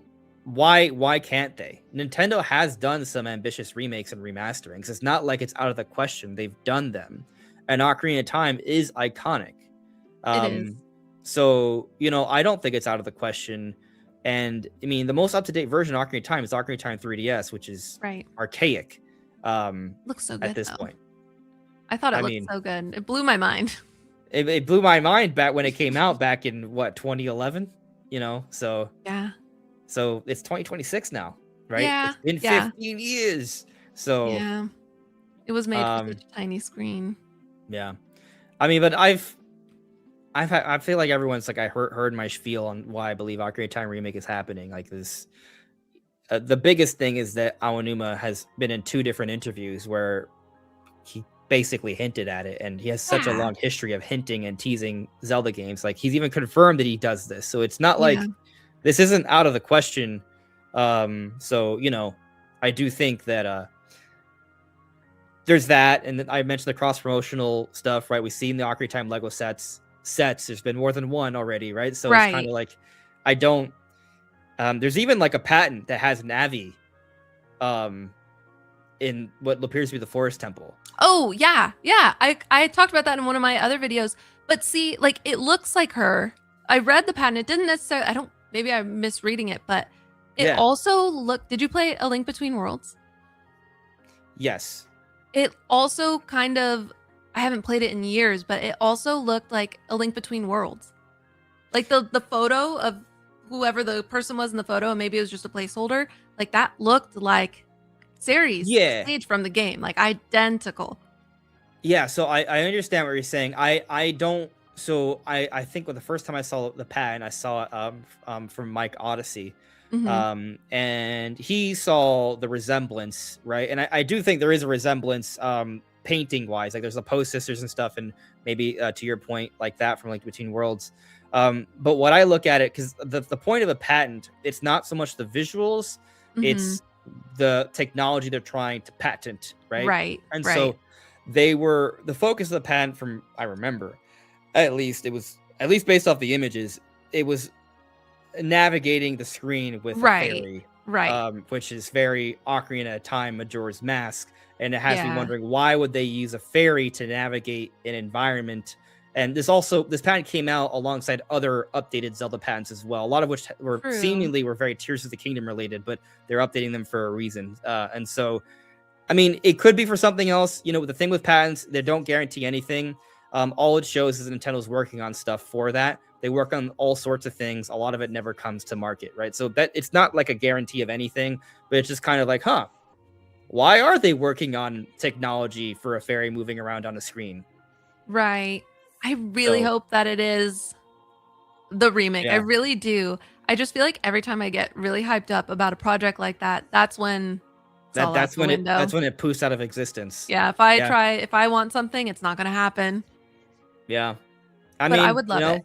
it's a rumor, it's a theory, it's Right. not confirmed. We'll see Right. what happens. But I'm willing this one into existence. So, and Yeah. I just think I think, I mean, it would have been great for the 40th anniversary, but I just the way things have kind of fallen and what we've heard from like rumors and stuff, and also the success that we saw with Mario Wonder following the Mario movie in 2023, I do kind of feel like having is looking to follow the live action movie, which comes on the first half of next year, having that as like a big holiday release would actually be a really good idea. Yeah. Um, oh, here's the thing I want to throw it at you. So you've heard about the Tears and Reality leak, right? Yeah. Yeah. I think that's very far off, right? I'm not expecting if that gets teased or announced soon, great. But I've been down this road before, right? The 3D Zeldas, like the brand new ones, like there's just trajectory of just taking longer and longer, right? I wouldn't be surprised if it takes 7 years. Now, if they find a way to reverse the trajectory, that'd be awesome. But Right. yeah, I'm not gonna expect it. They have I've a been lot of down big that road things they before. need to work on.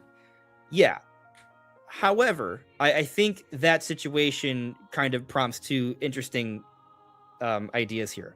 One, maybe Nintendo realizes that 3D Zelda development is taking such a long time, so they need to think of a way to kind of tide fans over. In the meanwhile, having a remake series might be one way to do it. You look at what Right. Capcom does with Resident Evil games. It's not just the new Resident Evils, it's also the remakes. Look at Square Enix, actually. They have the new Final Yeah. Fantasies, but they also have the remake trilogy.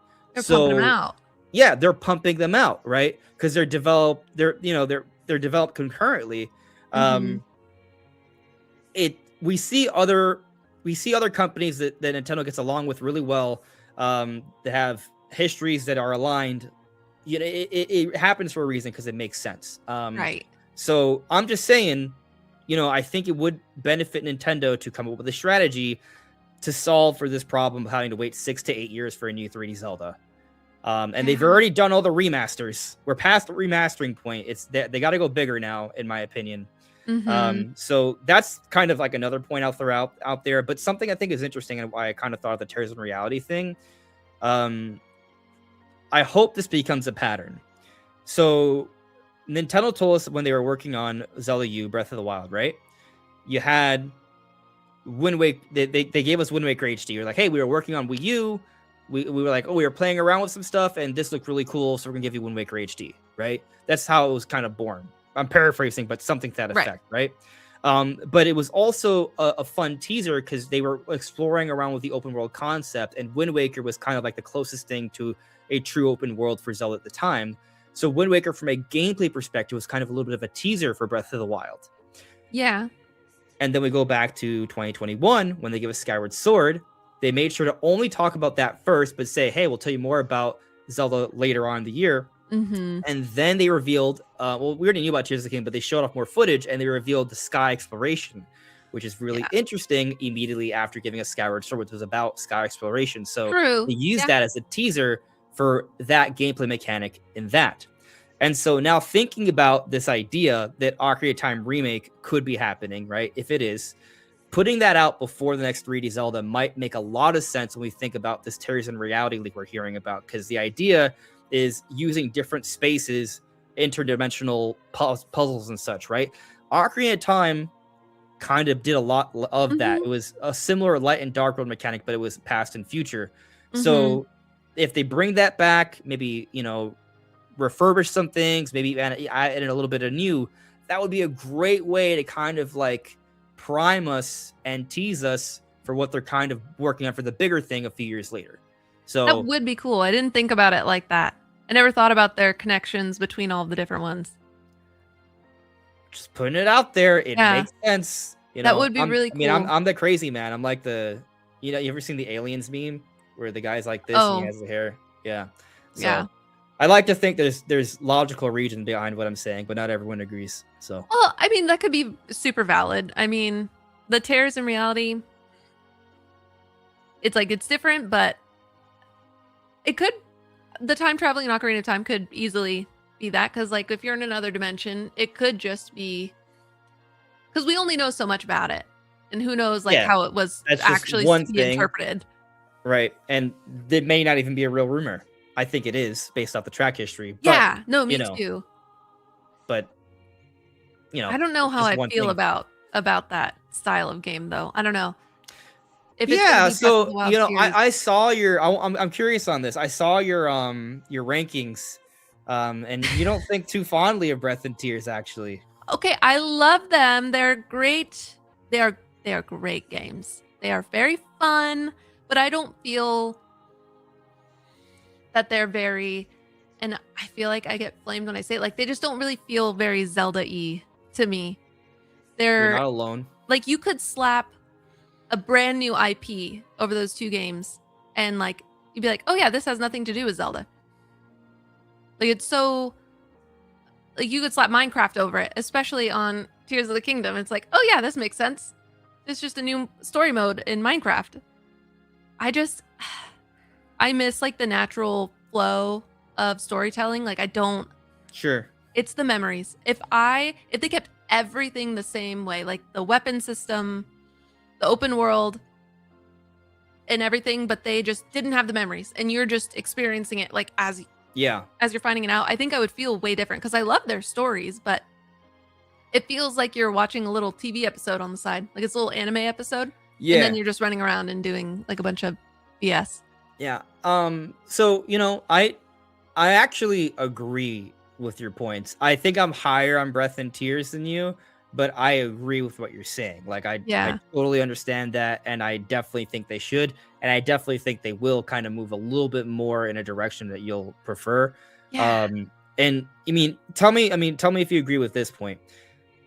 Story in Breath of the Wild, very segmented, very awkward because Link was mute. Right. But I feel the story improved in Tears of the Kingdom. They had a more exciting exposition. And because a lot of the story was told just from the perspective of Princess Zelda, where she wasn't mute, it was Mhm. at least better than Breath of the Wilds. Um, I kind of agree. Like, Kind of agree. Sure. I think that those memories, and maybe I'm just not remembering them correctly, but like they felt so much shorter lived than everything. And then, like, at that point, like, we should have just been playing the game of Zelda. And I know, like, Age of Calamity, whatever, but like, it just, to me, it didn't feel sufficient either because there were so many other parts of the story that were lacking. Like, the memories were fine. Like, I love the memories, but like, Sure. then you go to the sages and they are quite Oh, that literally part, that was just, copy yeah, paste. that part was terrible. And then I 100% agree. I don't know Yeah. like how you did the memories, but I had to complete them in order. I had to. So I Googled it. Like I wasn't gonna mess around. Yeah. I like speed ran all the memories and stuff. And then when you complete the memories, no one acknowledges what you find out. Yeah. It should change the game, in my opinion. It should change some flavor in the game, Um, but it I doesn't. I do think that I think you bring up really good points. I think they were moving in a good direction with Tears of the Kingdom, but I think there's more work to be done. Right. Yeah, I think they need to have an open world that evolves as they progress. Exactly. I Because it agree. doesn't. Yeah. And it was lazy because you had the map already made. Yeah. Yeah. Made the depths for Um, what? For nothing. In my opinion. yeah. So, No, I mean, like, I think when Tears of the Kingdom came out, I was higher, and then in retrospect, I'm like, yeah, this is good, but I don't feel like 100%ing it like I did Breath of the Wild because it's yeah. just Also, because of the crafting system, you can move around a lot quicker, Right. and that's fun. Mhm. It's cool. I'm glad I got to enjoy that, but also it has me kind of blitzing through the environment more, and Right. I'm not really smelling the roses as much. Yeah. And yeah, I mean, I also kind of agree. Like, there's the Sky Islands; they all look really similar for the most. There's Mhm. some that are really unique. Like there Sure. are some cool, unique stuff to find, but I Exactly. Yeah. don't think like it's common enough. I don't think there's enough variation. Um, and so I would almost prefer. I still want open world, open air, but I would almost prefer something a little bit denser, with more Mhm. variety. Mhm.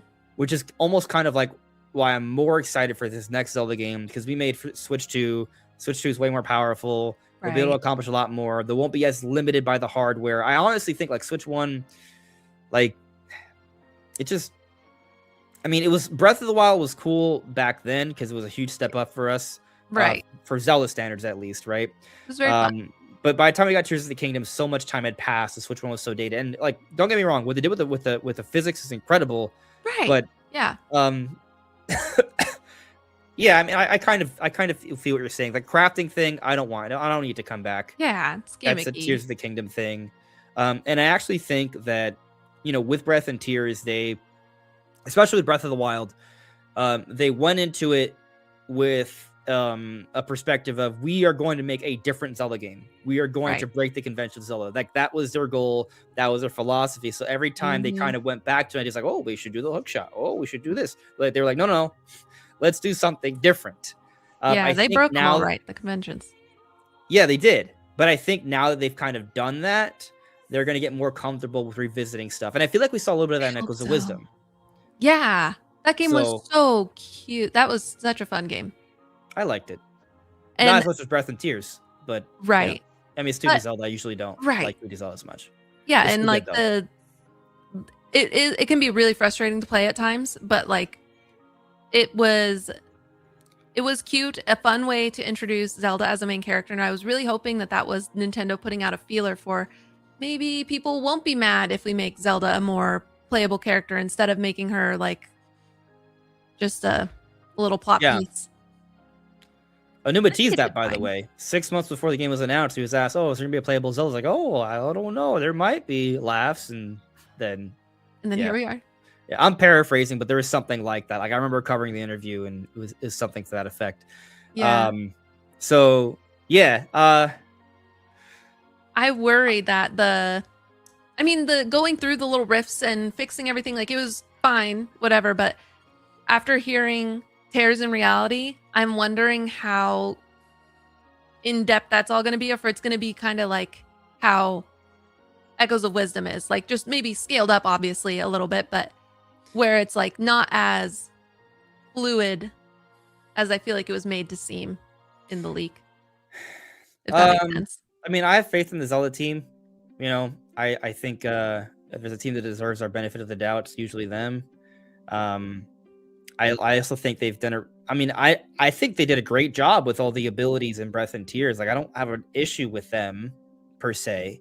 Um, I don't want to go Mhm. back to the Ultra Hand stuff, but I don't think it was like jank. I think it was really well No. polished. And I Mhm. thought there's a lot of really cool like abilities you can combo into Mhm. in both games. So I think the thinking is just to come up with new, really cool abilities that lead to some really interesting puzzles. Like, I think that's the core idea. They want to give us a new tool set that Right. leads to some really interesting gameplay possibilities that have a wide variety of application.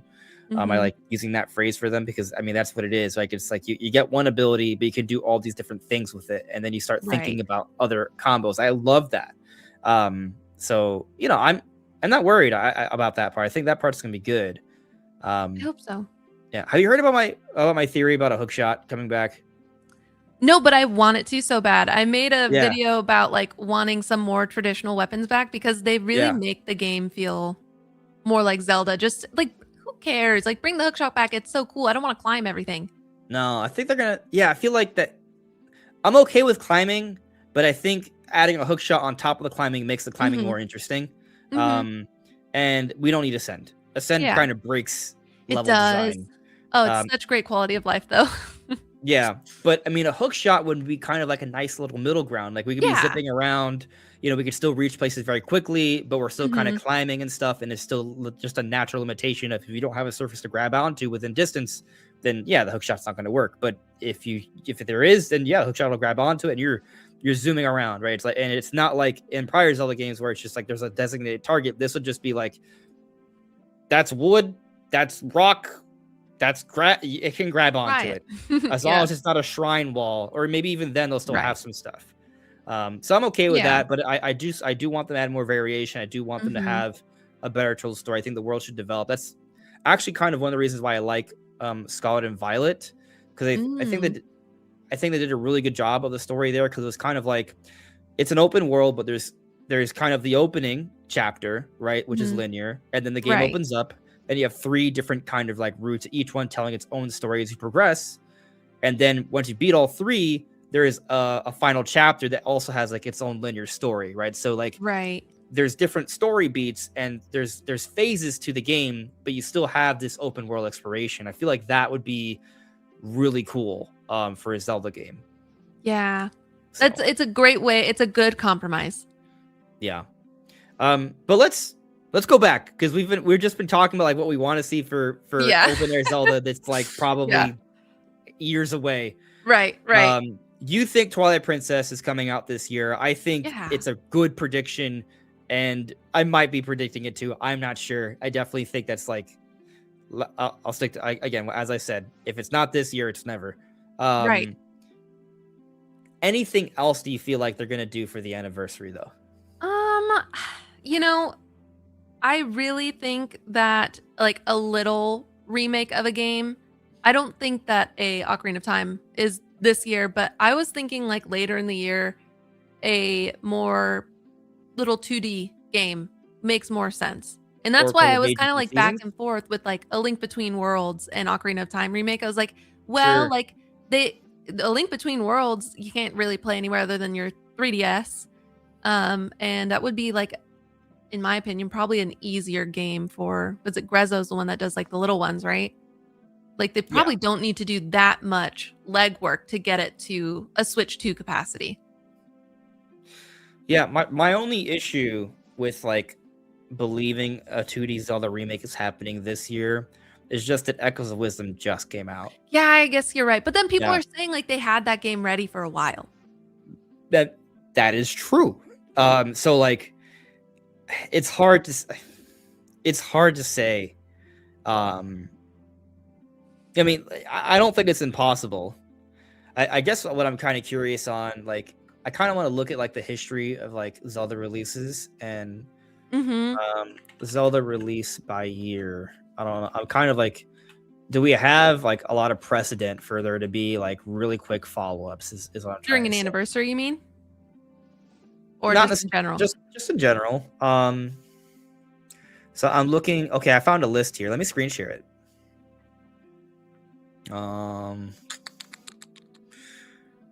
Let me know if you can see this. Can you see it? Oh, yeah. Okay. All right. So this is supposedly an accurate list. It seems to check out to me. And Yeah. so, like, well, if you look, I mean, there tends to be almost a Zelda game, pretty much almost every year, right? Right. But looking at more recent history, let's see. A Link Between Worlds came out 2013. Monopoly. What? That doesn't Um, count. Come on. Wow. so the next 3DS Zelda was 2 years later. So not even 2 years later, actually. Link Between Worlds, and then a year and a half later, basically. Not even that. So like 4 months and a year. They put out the remaster of Majora's Mask, and then later that year they had Triforce Heroes, was a multiplayer Zelda. Yeah. So and this was basically 2 years after Link Between Worlds. So and then just half a year later, Twilight Princess HD. Yeah, they were Um, cooking. yeah, Wow. Cadence of Hyrule, I don't count that. That's like an No. indie Yeah. side title spin-off thing.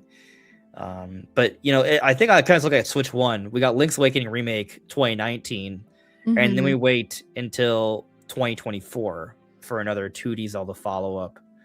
Um, Yeah.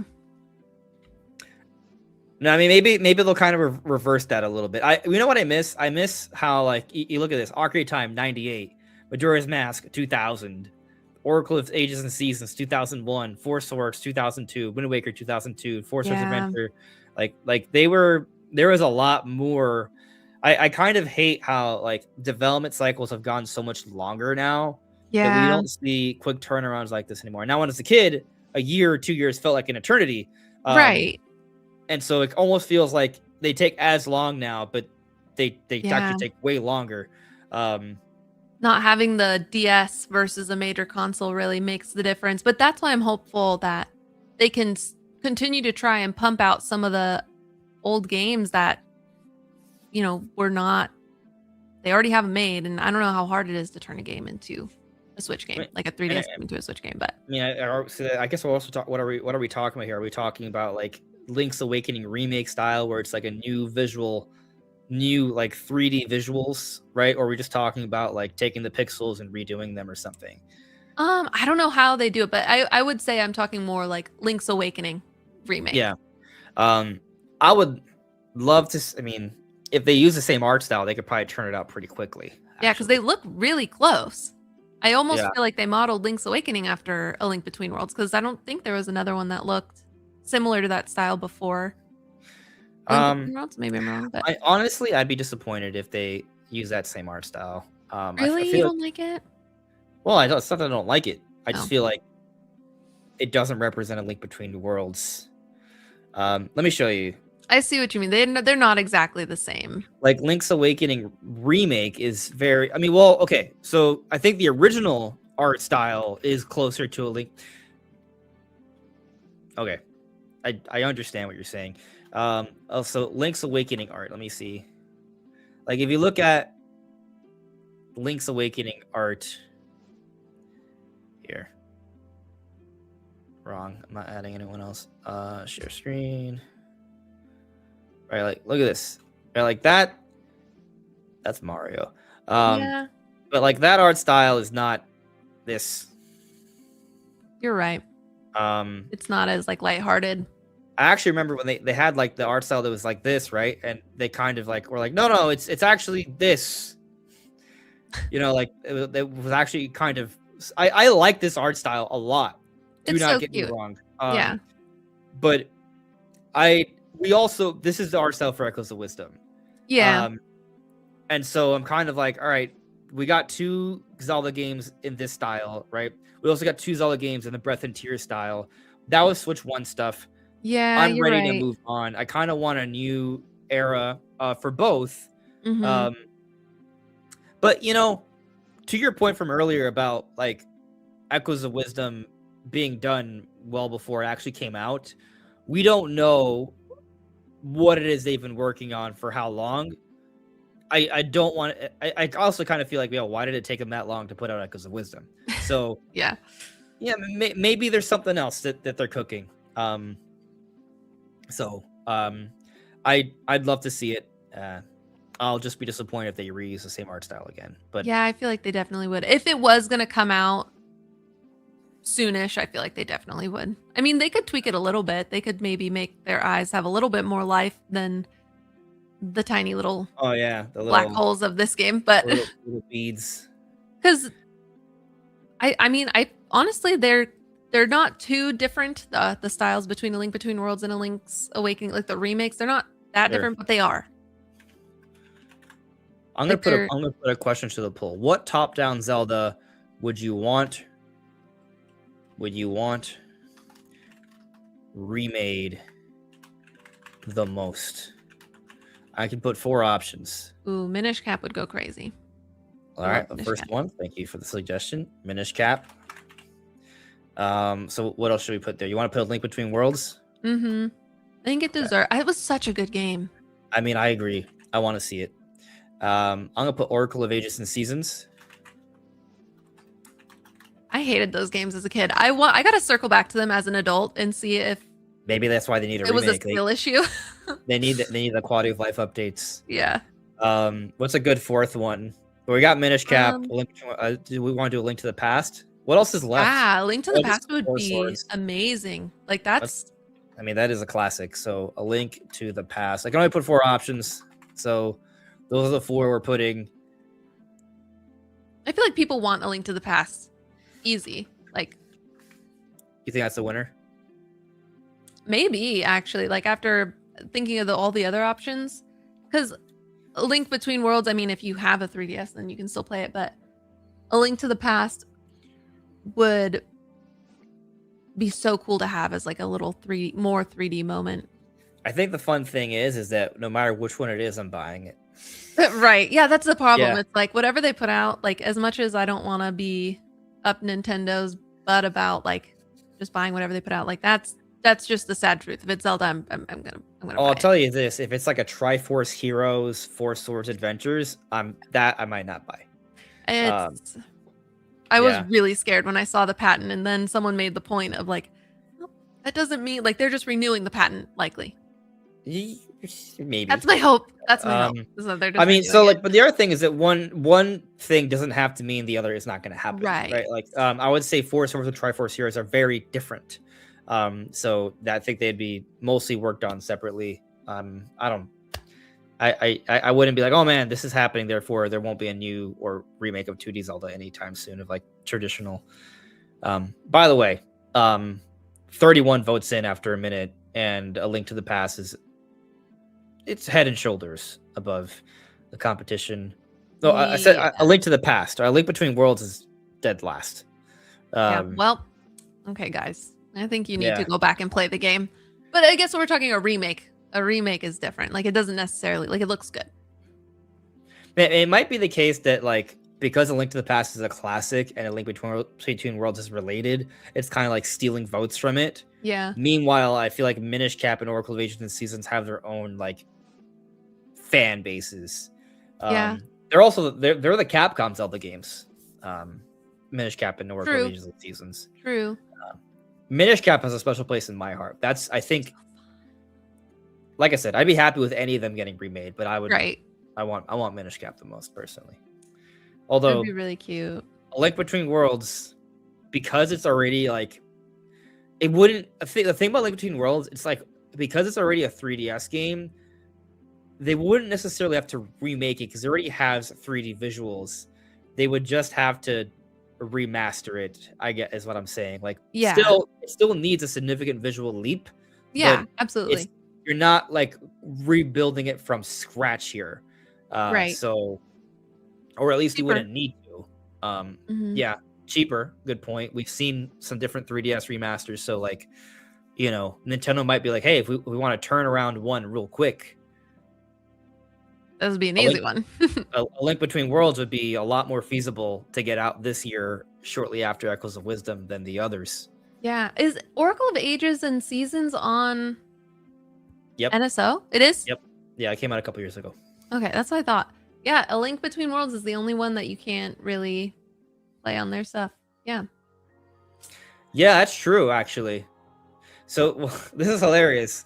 The most likely one, maybe, is the one that is not getting the votes. Yeah, that's interesting. I wonder if want and what Nintendo thinks we want are two different things. Yeah, maybe they don't think we want A Link Between Worlds. Maybe they realize that people are like, nah, we don't want it.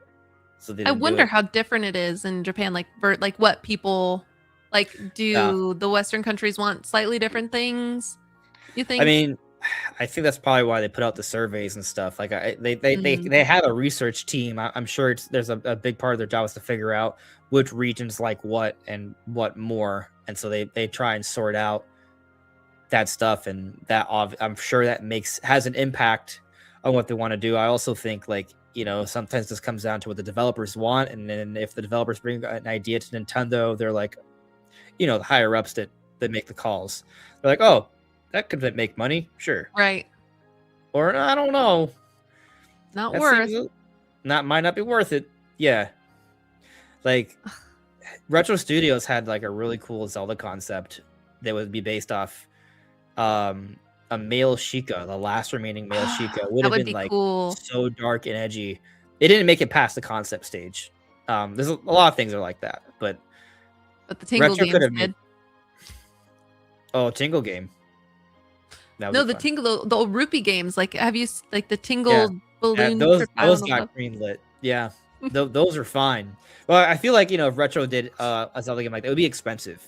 You know, um, Yeah, those it single would. games are probably not that hard to make. Yeah. So, I hope um, I hope not at least. all right. So you're thinking it's something 2D Zelda's happening this year then? I think so. I mean, it would be a good nod. Like if they're a port, if it's not going to be a Twilight Princess port, like they got to put something out. And I know they don't have to Do you because, feel like it's just one thing? I hope it's at least two. Like a port in my eyes is like a cop out. If they do the port, like my hope is that they put out again, assuming it's Twilight Princess, like that they do special Joy-Cons because Yeah. the last set that they just announced was interesting, but we don't have any like custom fun IP Man, a Zelda merch accessories. theme to Switch 2 would be So cool. The a cool Mirror of idea. Twilight would look so cool on So the matte black. an idea just came to me. So did you remember? I don't know if you heard about this, but there was some talk about like a Switch 2 Lite like a week or two ago. Oh yeah, yeah. I feel Um, like people instantly were like, no, and then some people there, are like, I don't well, know. there's a Nintendo Portal page that Hmm. had like this thing with a product code for OSM, and it had a Switch 2 for the name. So it suggests that there's some sort of new product code that has to do with Switch 2, basically. And so a lot of speculation happened. A lot of it was like, oh, so Nintendo's releasing new hardware. What could it be? I think most people came to the conclusion that if it is new hardware and not some just random silly thing, it would be a Switch 2 Lite. And I actually think it makes a lot more sense than some people think. Some people think it's too soon. And like comparison to Switch 1, it is because Switch 1 came out March 2017, Switch Lite came out September 2019. Right. However, I feel like we could look at it from a different perspective. Not so much how many years it came out after the original, but more so when the next new generation of Pokemon came out, which was 2019. They want to get out those smaller, more handheld switches out there because they Yeah. wanted people to buy Pokemon with it, and they Yeah. did. True. And so, like, I'm like, hey, well, if they are going to do an exclusive Switch 2 Pokemon game this year, maybe kind of like, which is actually really early. Usually they don't come out with an exclusive this quickly with mainline Pokemon on a new console. But if they put out Switch 2 Lite kind of early, in the latter half of this year, which actually would be a year and a half almost basically after launch. Right. We Yeah. have seen Nintendo, like the DS Lite came out like a year and like 3 or 4 months after the original DS launch. Wow. So it's actually not unprecedented for Nintendo to do something like this. Also, who's gonna be mad about a Switch 2 Lite coming out if you have a Switch 2 If already? it's cheaper, like it's not going to Yeah, affect you. It's just going to make it more accessible for other people. I just wonder if they'll. exactly. I guess they can't. Like, I mean, they could make it so you can put it on a dock, but I think the Switch 2 is huge. Like, it is hard to hold in your hand. In my opinion, it's kind of uncomfortable to play handheld. Yeah, I mean, I understand it. I actually love it because it's way more comfortable than the Switch 1 for me.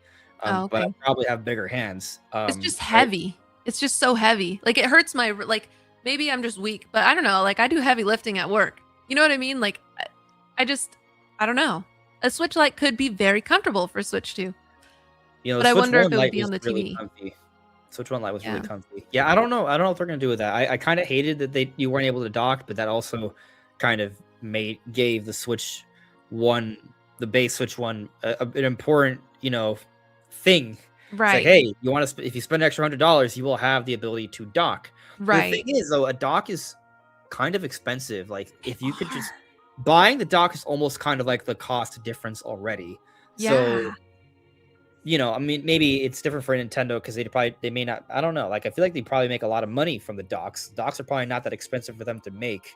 Yeah, but they don't like to sell them for years for some reason.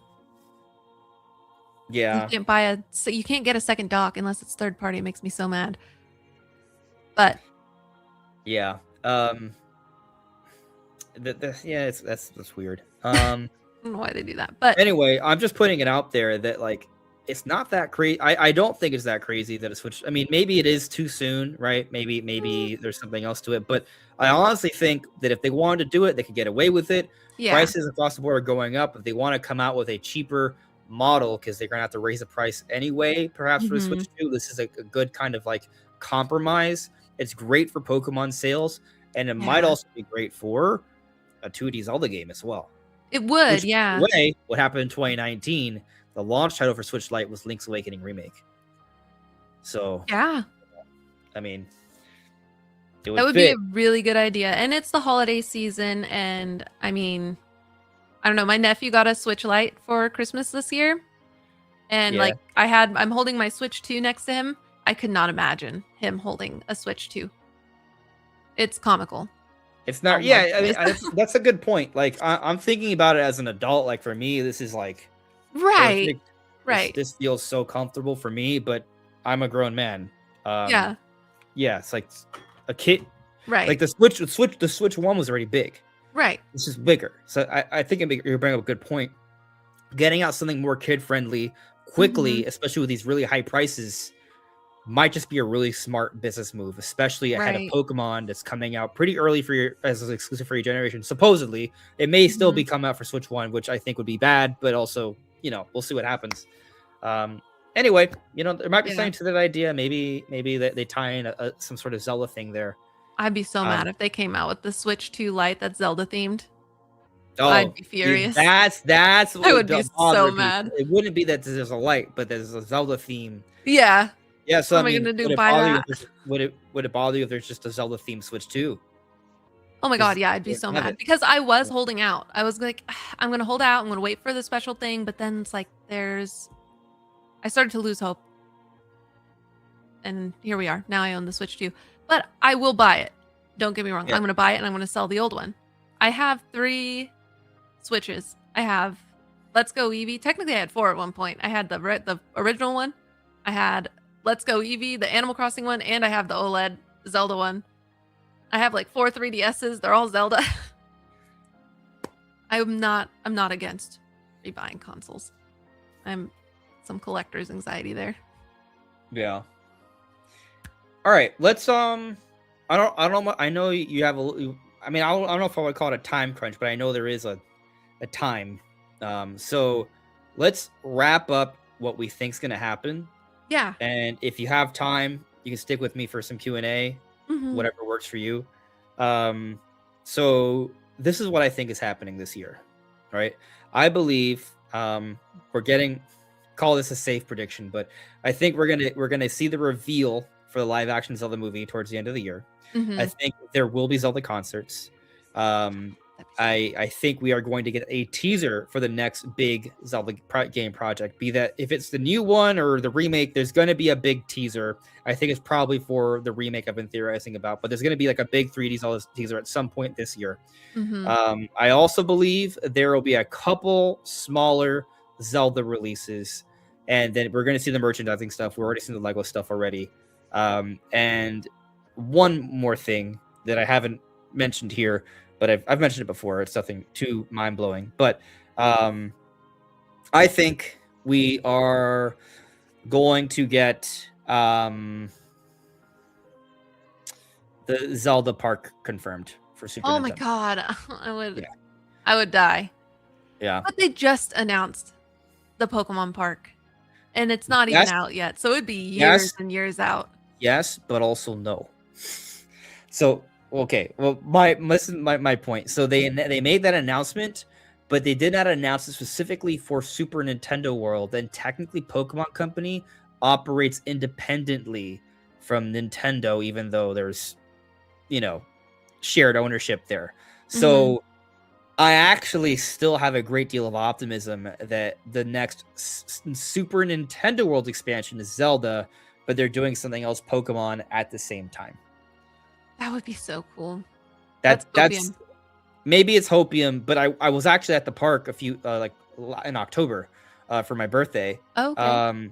And like there, there's clearly plenty of space, right? Like there's obviously room for expansion, but you have Mario obviously being pushed, and you have Donkey Kong obviously being pushed because they're in the park. But when you go to the merchandise shop, they have like the stained glass window area, I and saw that it's like it's online. Mario, Luigi, Peach, Bowser, I think Toad, but then it's also Donkey Kong, maybe Diddy, like a couple Donkey Kong characters, and then it's Link, Zelda, and Ganondorf. Like they That's are cool. part of it. They on the floor they have this giant like Hylian Triforce thing. Like Ooh.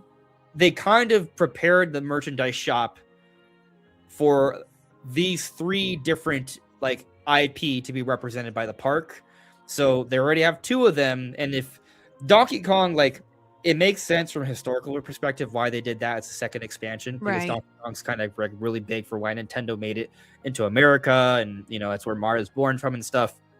So there's important roots there, but Hmm. Zelda is also like really important. It's like the Yeah. next big thing after those two. So from a history perspective, it makes a lot of sense. Also, it is the 40th anniversary. Again, I go Hmm. back to the cross promotion theory. We also have the movie. All these things kind of fuel each other. I'm not saying the park's going to open this year. I think Right. that's Right. that's delusion. Yeah. But an announcement this year, I actually think makes plenty of sense. That would be really cool. I would be very surprised. Only because I wonder how much marketing they need to put into um the Pokemon. I mean, I'm sure they don't need to do any marketing. It's going to be crazy in both Yeah, Orlando and Japan, assuming they're all going to the same places. yeah. I mean, right now it's we don't even know what the Pokemon thing is. Last I checked, so and they actually just opened a Pokemon park in Japan that's like not universal. So I'm just Oh. very confused about what is going on with that, and I'd like to think that it is a separate thing that doesn't really bleed too much into the other Nintendo stuff, but we'll see. We'll see. Yeah, Yeah, it would make a lot of sense. I think people would go crazy for it. yeah, It would sell 100%, especially with how many more people are in on Zelda after Breath of the Wild and Tears of the Kingdom. It's crazy to me how many people, since I started streaming again, have been like, "Oh, I've only ever played Breath of the Wild or Tears of the Kingdom. What should I play next?" I'm like, "Those were your first Zelda games? What do you mean?" Maybe I forget like my age and I bet you difference, but the park would be announced like in December, like right before, I forget when it happens, the financial like investors meetings things, but there's oftentimes there's some kind of like major Zelda announcement around then, like they did for the Zelda movie, oh, and so I wouldn't be yeah, surprised if like around the time when we get the Zelda movie trailer, they'll be like, oh, by the way, there's a park. They it's not like they're gonna market. They're gonna just announce, hey, we're working on a park. Maybe there is a little cool trailer or something, but they'll just be like, yep, it's coming. And maybe the park doesn't actually open until the big Zelda game comes out, in the middle of right, those two. yeah. But it would be kind of like Donkey Kong Bonanza and Donkey Kong Expansion, like, oh, these two things happen around the same time. Maybe that's kind of the vision. It excites Um, people, yeah, especially the fact that it's an IRL Zelda oh man, movie instead and of animated. I mean, fans would go crazy for like Zelda like cosplays and stuff, right? Like, I don't even. Yeah. I mean, obviously they have to have Hyrule Castle like Yeah. built, but I don't even know what they would do for rides. Like, I haven't really thought that part through. I mean, they could make like a light dragon roller coaster. That would That be would be so cool. right. Yeah. That would I be wonder really if they would cool. have to do it like inside like a big like planetarium like thing, so they could like Ooh. simulate like Tears of the Kingdom sky and stuff, and Oh, maybe it could be yeah. like a battle with Ganondorf, Demon King, Dragon. Um, like that could be it. It could make it like they could basically kind of like simulate like the climax for Tears of the Kingdom, which is like one of the best moments in gaming, in my opinion. Yeah. Um, and as a ride, oh, that'd be beautiful. Yeah, that would Um, be crazy. Or, like, do a dual inside outside, like how they do the oh, a Harry little bit of Potter both. ride, Sure. or at least Oh, in that like, Hollywood maybe you Studios. race through like the Lost Woods or something, like the That'd be Deku sick. Tree. Oh, but I would love to just have like a Deku, like a Kokiri Forest area to explore. Nice little like Korok little like cafe. Yeah. Because there is like a little shop in the Deku Tree in like Breath of the Wild. Like I think they serve drinks? There's like some seating areas, right? I don't Like know. I've imagine never like been to you the Orlando one.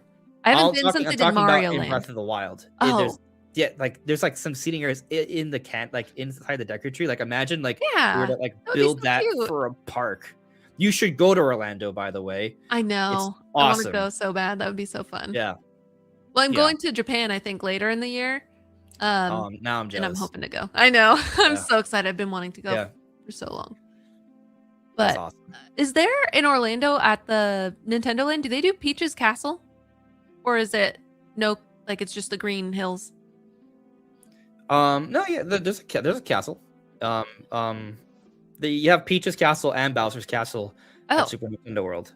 Yeah, so wow. when you enter the park, there's Peach's Castle.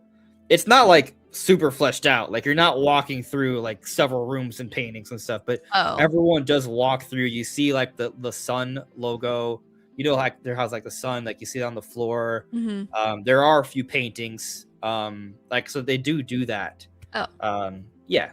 I was wondering, I was like, if they're gonna do Hyrule Cat, like I don't know if they would do a castle if they have. Hey, the more castles, the better.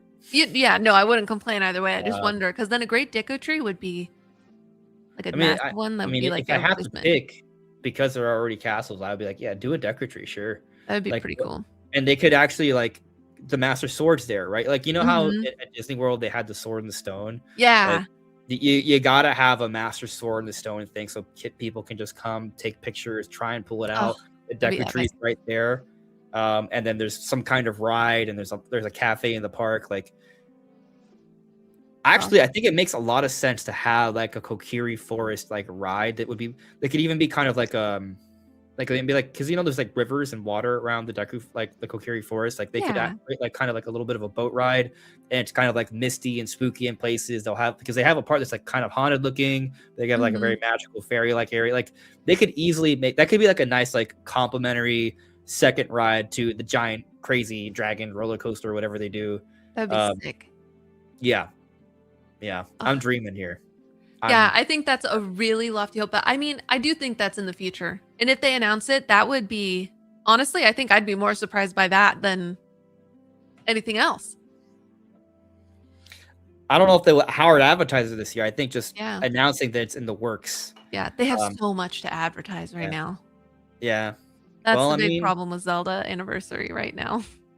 yeah, I mean, I think the cross promotion, it all kind of helps each other. So I hope so. I hope Yeah. so. we do have there was that picture on Instagram that was leaked with Aonuma in a construction hat next to Miyamoto making plans at Super Nintendo World. Aonuma is, why would he be there? He works for Right. Zelda, That's so Zelda, yeah. I mean, like I said, I went to the park. I feel like it's already set up for that to be the next expansion to Super Nintendo World. I understand they have the Pokemon thing, but I don't think they didn't actually mention Super Nintendo World. They just said That's it's so a collaboration. So Huh. I think, but the thing is, it's also Pokemon's 30th anniversary this year. Right. Like they might just be hard pushing both. That's what I'm saying. Yeah, because they're still pushing selfishly Mario so hard. And like people are worried about not worried. They want a 3D Mario game now, but like Yeah, that's why I fear that we're not going to get much in February, like much information, because sure. they have to keep pushing the movie and like crazy But that they don't have a new comes 3D Mario. comes out. I agree. I think It's crazy. Well, I think they do have it. I just don't think. I think they're focused Right. on the movie. I mean, to your point about Zelda, I think it also applies to 3D Mario. If 3D Mario is like right around the corner, some people don't think it is. I think it kind of needs to It be. needs to be, yeah. And I don't think there's really excuses because the Bonanza team, while it was made by part of the Odyssey team, it was not all of them. There are a lot of key members missing. Also, there's no way the Odyssey team only made Bonanza in 8 years. That does Yeah. not take 8 years to make. So I definitely No. think there's something else. We've never had a console not go 2 holidays without a mainline Mario game. a new Right. one. So like this, it would just be so weird, especially with the 40th anniversary, the movie. I think what makes the most sense is that they're going to announce it after the movie comes out, and that's going to be kind of like taking it. That's going to be like that second wind, like the same thing that is literally exactly did with Mario Wonder, but this time it's 3D Mario. But I mean, I think it's interesting because I remember like theorizing this like a while back. I think that the big idea with Switch 2 coming out the time it has, you have Mario's 40th anniversary, you have the Mario movie, now you have Zelda's 40th anniversary, you have the Zelda movie, right? Maybe there's a park thing, the Donkey Kong Park thing just happened, Pokemon's 30th anniversary, the next generation Pokemon. It's all kind of aligning in a 2-year window. and all of that could be really strong for pushing sales for Nintendo's biggest IP to kind Mm-hmm. of push their generation, right? So I think there was a question earlier about if Nintendo has a plan. I think the plan is Mario, Pokemon, Zelda, anniversary, cross promotion stuff, movies, and games are all meant to kind of really push sales to start. Yeah, So, they'd need to. Because um, no one, I mean, I know the Switch 2 didn't sell that poorly, but like it could sell so much better. Like it's so much better than the yeah. Switch 1. Well, I mean, it's currently pacing ahead of every other console in history.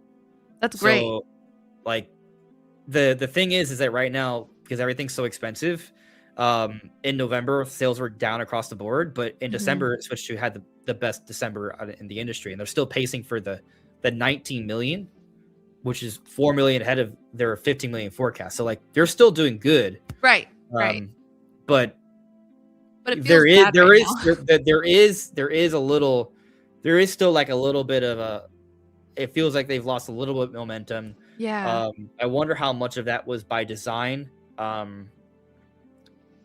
Get it I don't all remember. I done. don't remember. Maybe I'm just getting too old, but I don't remember if I was talking about this when you came in or before. But you know, I was talking about how like, hey, like Tomodachi. Yeah, we were talking about Tomodachi Life Mm. and Pokopia. Like, I think those are really good games, but not to sell Switch 2. Right, They're good to have people like, oh yeah, I already have the console, or I have Switch 1, I don't need it because Pokopia. I keep Pokopia is exclusive to Switch 2, right, but Tomodachi Life is not. That's gonna right. sell gangbusters. Yeah. So yeah. Anyway, Mm. I think I put on my predictions. I feel like something 2D Zelda is going to happen, something 3D Zelda is going to happen, but like smaller little releases, Yeah.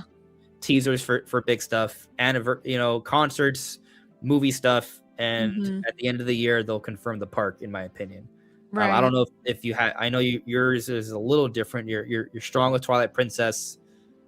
You're feeling like there's got to be a little bit of 2D Zelda too, though, right? Yeah. Well, I feel like it's gonna be in February. They're just gonna gloss over the 40th anniversary like they always do. Yeah, And they're yeah. just gonna say, okay, here's Twilight Princess, shut up. You get it in the summer. And then once Mario marketing is all done, that's when I think they're gonna start teasing more things. I agree. So Yeah, the summer, if they do like a June direct, like I feel like it's usually June, right? Then that would be the perfect time for them to move on and then start giving Zelda love, which sucks because it's like we're in the anniversary month. Can we, for once, yeah. please? They don't care about the anniversary month usually. They No. usually start like, hey, it's November, 9, yeah, 9 months or something after the anniversary. Now we're celebrating the anniversary for Yeah. Christmas, where you'll buy things more. Um, Hmm. anyway, let's get to the chat. And you know, feel free to just speak your mind as I get to these things. Let's see here. So, okay, I think this is the latest, or not the latest, the opposite, the oldest one I haven't gone to. Taker 610 with a super chat. Thank you for the super chat, Taker. 2024 Echoes of Wisdom, 2025 Age of Imprisonment, 2026, 27 Zelda movie, 2028 new mainline game, something Zelda every year. Does the movie count in that? I think you got to have a game in the movie as well. Yeah. In the same year.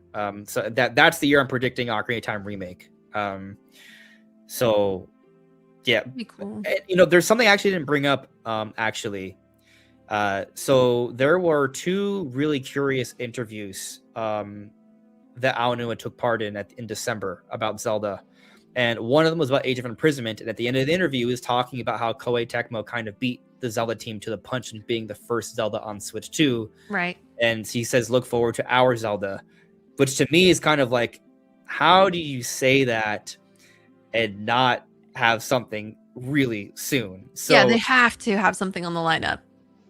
to me that kind of feels like, well, first off, I don't think that's a Twilight Princess HD or like a No. Four Swords kind of teaser. I think that's kind of like a new or ambitious Zelda. So it's something ambitious and exciting Yeah. that he was alluding to there.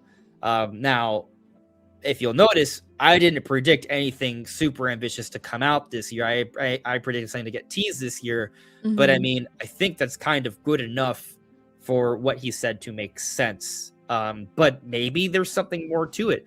I did go crazy with the Monolith Soft theory that maybe they're developing a crazy like new IP that's set in the world of Hyrule, but it's still its own thing. That would be cool. I agree. I'd be down. Yeah. They need to start diversifying more. So Right, because like Mario has it's like let's not talk. We don't have to talk about the sports titles or whatever. Like Mario has other game series that are not Mario but are still the Mario universe. Like Luigi's Mansion is its own oh thing. yeah.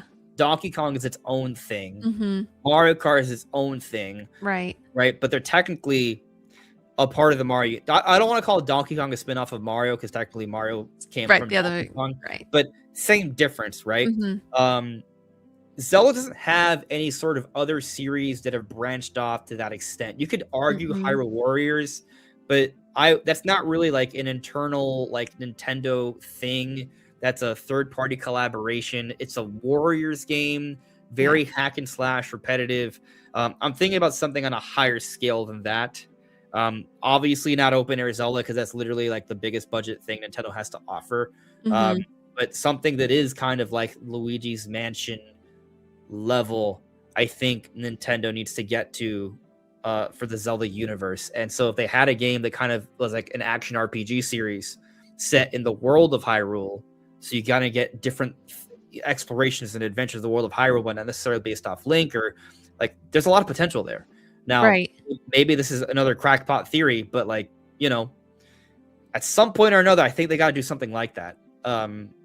Zelda's huge, so I think it could warrant another ambitious series and not just spin-offs and remasters. Yeah, they're gonna get a lot of hate. I feel like no matter what they do with series when making big changes like that, but I think it'll be a nice breath of fresh air as long as we get something to bring us back after Breath of the Wild and Tears. Then I'm happy, and then they can do whatever they want after. Like maybe every other kind of switch what they're doing. How would you feel if when they remake Ocarina of Time, right? That when they go back to the dungeons, they don't just like make them look nicer, but they also remix them. Like they make them like they kind of change. Like you go into it and there are new puzzles. I'd be fine with it for the most part, as long as it doesn't. Like I feel like there's an extent where it changes the game completely, where it's like awkward and weird, but like it's still gonna be the story. Like the charm of the game is a lot of the story too. Like it's such a crazy story since it's so linear. Like they're able to tell the fluid story. But whatever they do in the dungeon, I feel like if they add something new, if it's a remake, like they kind of have to. Yeah, like if this is so like there's a rumor that comes from Nash Weedle that a couple years ago he heard about them changing the art style for this remake, which comes with the implication that if they're going to go so far as to change the art style, that feels big, right? Right. But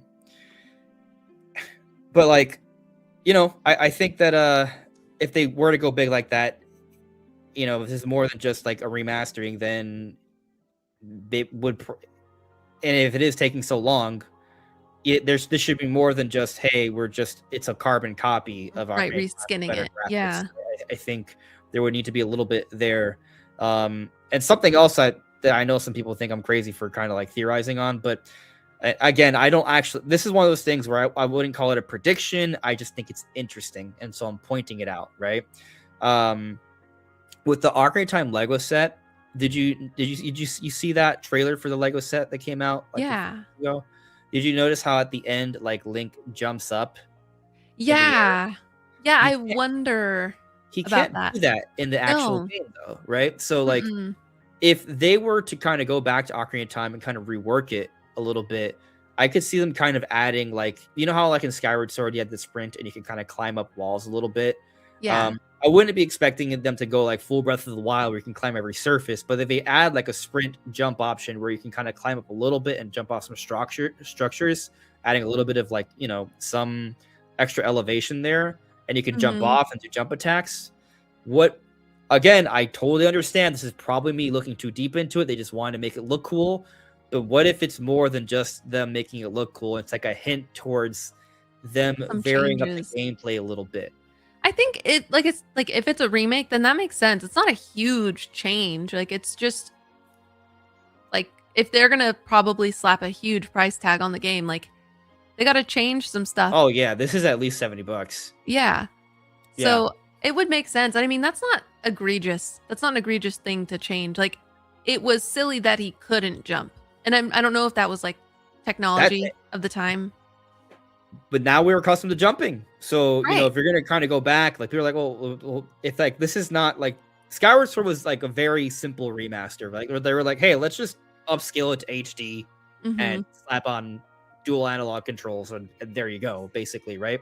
Like this would be something far from that. So they might kind of rethink a little bit of some stuff, and they're like, you know what, we should find a way to do a jump button, and if we put in a jump mechanic, then maybe we got to find a way to make this actually useful. And so they do rethink the dungeons as well, and they kind of build around that, and they want to Mm-hmm. sprint and climb and jump on stuff, and that would help it feel like a little bit more like a modern Zelda and Right. feel fresh.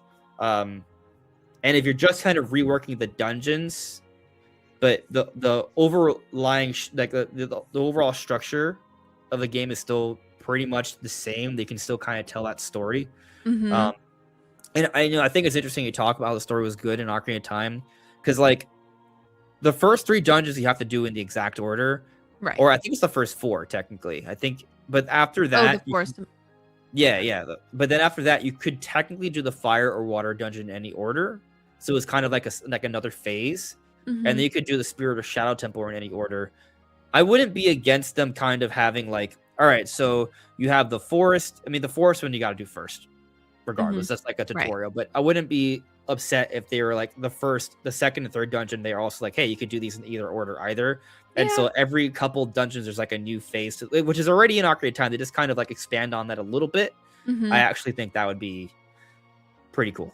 Yeah, I don't remember if you really how much the weapons were limiting you in those first, well, the second 2 and 3. I don't remember.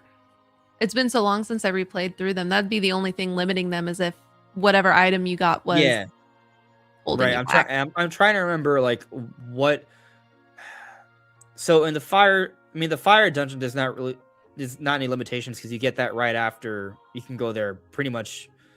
The only thing that's holding you back is getting permission from Hyrule Castle to go up to Death Mountain. Um, Oh. the water one, do you get a letter or something? Uh, Remember. oh, I think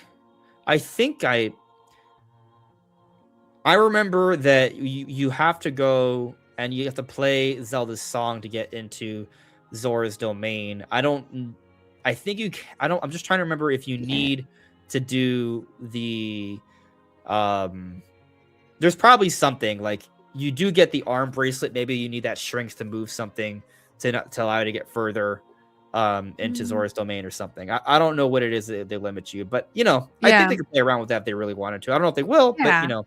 they could. That'd be Anyway, really nice. yeah. Anyway, going back to Taker's question, I think Nintendo in general does aim for a near annual Zelda release. There's always something. So I expect something this year for sure, and I Mhm. think they're going to continue that, especially over these next couple of years. These are the important years. So, um, George FT 235 with a super chat. Thank you for a super chat, George. Hey guys, great discussion. Thank you. You think Zelda would have had the success it has now if it stayed with the old 3D formula the devs wanted to stray away from after Skyward Sword and go back to the OG Zelda? No, I actually think doing Breath of the Wild was huge. I think Breath of the Wild success strongly contributed to the success of the Switch. I Mhm. think if they didn't do something like this, they wouldn't have grown to this level. Like Yeah. think about this: the Wii sold over 100 million units. Twilight Princess was a launch title. It did go on to become the best-selling Zelda until Breath of the Wild, right? A little bit, like a million or so more than Ocarina of Time. It did have the GameCube version to help. I think the GameCube version sold like a million or something, so it definitely helped. But Twilight Princess was still, even though it went on to become the best-selling Zelda, the level it's at, which is like 8 million something, is not even in the stratosphere of where Breath of the Wild is at, right? Breath of the Wild's like at Right. 35 million. Yeah. And so, clearly they tapped into a whole other level of audience here. Mm-hmm. And it wasn't just Zelda. Other IP did it. Mario did it. Pokemon's always kind of so ridiculous, but they did it a few times. Smash did it. There was a lot of record sales for different Nintendo IP, but Zelda was like the third or fourth best selling Switch game outside of like, let me just look. It's Mario Kart, Animal Crossing. It might be Breath of the Wild, or if not, it's Smash. They're the top four. Pandemic was huge, so. Oh well, yeah, that for Switch for Animal Crossing, it was literally the perfect storm. Mm-hmm. Yeah, so top sales, right? Mario Kart's at 69.5 million as of September 30th. Animal Crossing 48.62. It blows my mind. Smash is 36.93. Breath of the Wild's only at 33.34. I say only, but that's still well over 30 million copies. Yeah. And so, how do they get to that level? Without like the open world, open air format, the ability to really the abilities of like Cryonis and Magnesis and Stasis and all these shrines being able to do all sorts of crazy things, and people sharing being able to do all these crazy things throughout the shrines and the open world, that pushed the game. So if they just did like an HD version of, not Twilight Princess, but basically, whatever, something like that, I guess, right? Like maybe, Twilight Princess cell shaded, I guess. Like, it would not have done nearly as well. I don't think so. It might have hit a new record. Maybe it would have hit like 10, 11 million or something, but I don't think they would have reached the success they've had if they didn't go in this direction. I think Tears of the King, like if it was after Breath of the Wild, I think there's some argument that it could have been fine, because I think a lot of people bought Breath of the Wild because, one, it was a release title. Yeah. And then they play it, and then you have people like me who are, I loved the game, it was fun, but we're pissed because they wanted more. And so like if they had then gone back to the original formula after that, I think they still would have had a good argument, but I don't think they would have go to the literal OG formula ever. But they could go back to a point where it feels like home. I do like. We kind of touched on it earlier. I think there's going to be a happy middle ground. I think we've already seen them trending in this direction. But they're never going to go away. Like open air is here to stay. But are they going to do some stuff that kind of makes traditionalists content? And I think the answer to that is at least a little yes. Maybe at least a little yes. It's entirely possible. Yeah. I do think Ocarina Time Remake's going to sell ridiculous. Oh my god, yeah. Yeah. I think that's like at least 10 million copies. Oh yeah, easy. It would get old people to buy the consoles. Oh yeah. And especially if they do kind of modernize it and they do a little bit of this kind of middle ground thing we're talking about, not to the same extent, but a little bit. I think that would help. And maybe that's one of the reasons why they would want to do that, right? Like adding some Breath of the Wild-esque elements like the running and jumping and stuff like that. It would help a lot of people, I think, be more interested. Yeah, people want quality of life. Yeah. And if the dungeons kind of feel a little open-ended too, with like, just kind of like very Breath of the Wild style, but, grander scale with the dungeons, I think that would help. Anyway, next, Demonic Brawler with a super chat. 2D HD Oracle remakes like Pokemon games trade items. Oh. Love it. And while we're at it, just give us the third game. Basically, just give us the third, the one that never came out. Fire Emblem treatment from, what was that? Not Three Houses, the one before that, Birthright, and had three. Yeah, there was like they did the dual release thing, right? Yeah, I think it had three. I think it was Birthright, and then that must have been the one I played because that's the only one I can think of. Oh. I didn't play these. I love Fire Emblem. They're so good. Fire Emblem. I love Three Houses. I need to finish Engage. I think I just didn't really play the Fire Emblem games on 3DS, even though I should have. Fire Emblem Awakening was my first Fire Emblem game. It Yeah. still, I think, my favorite.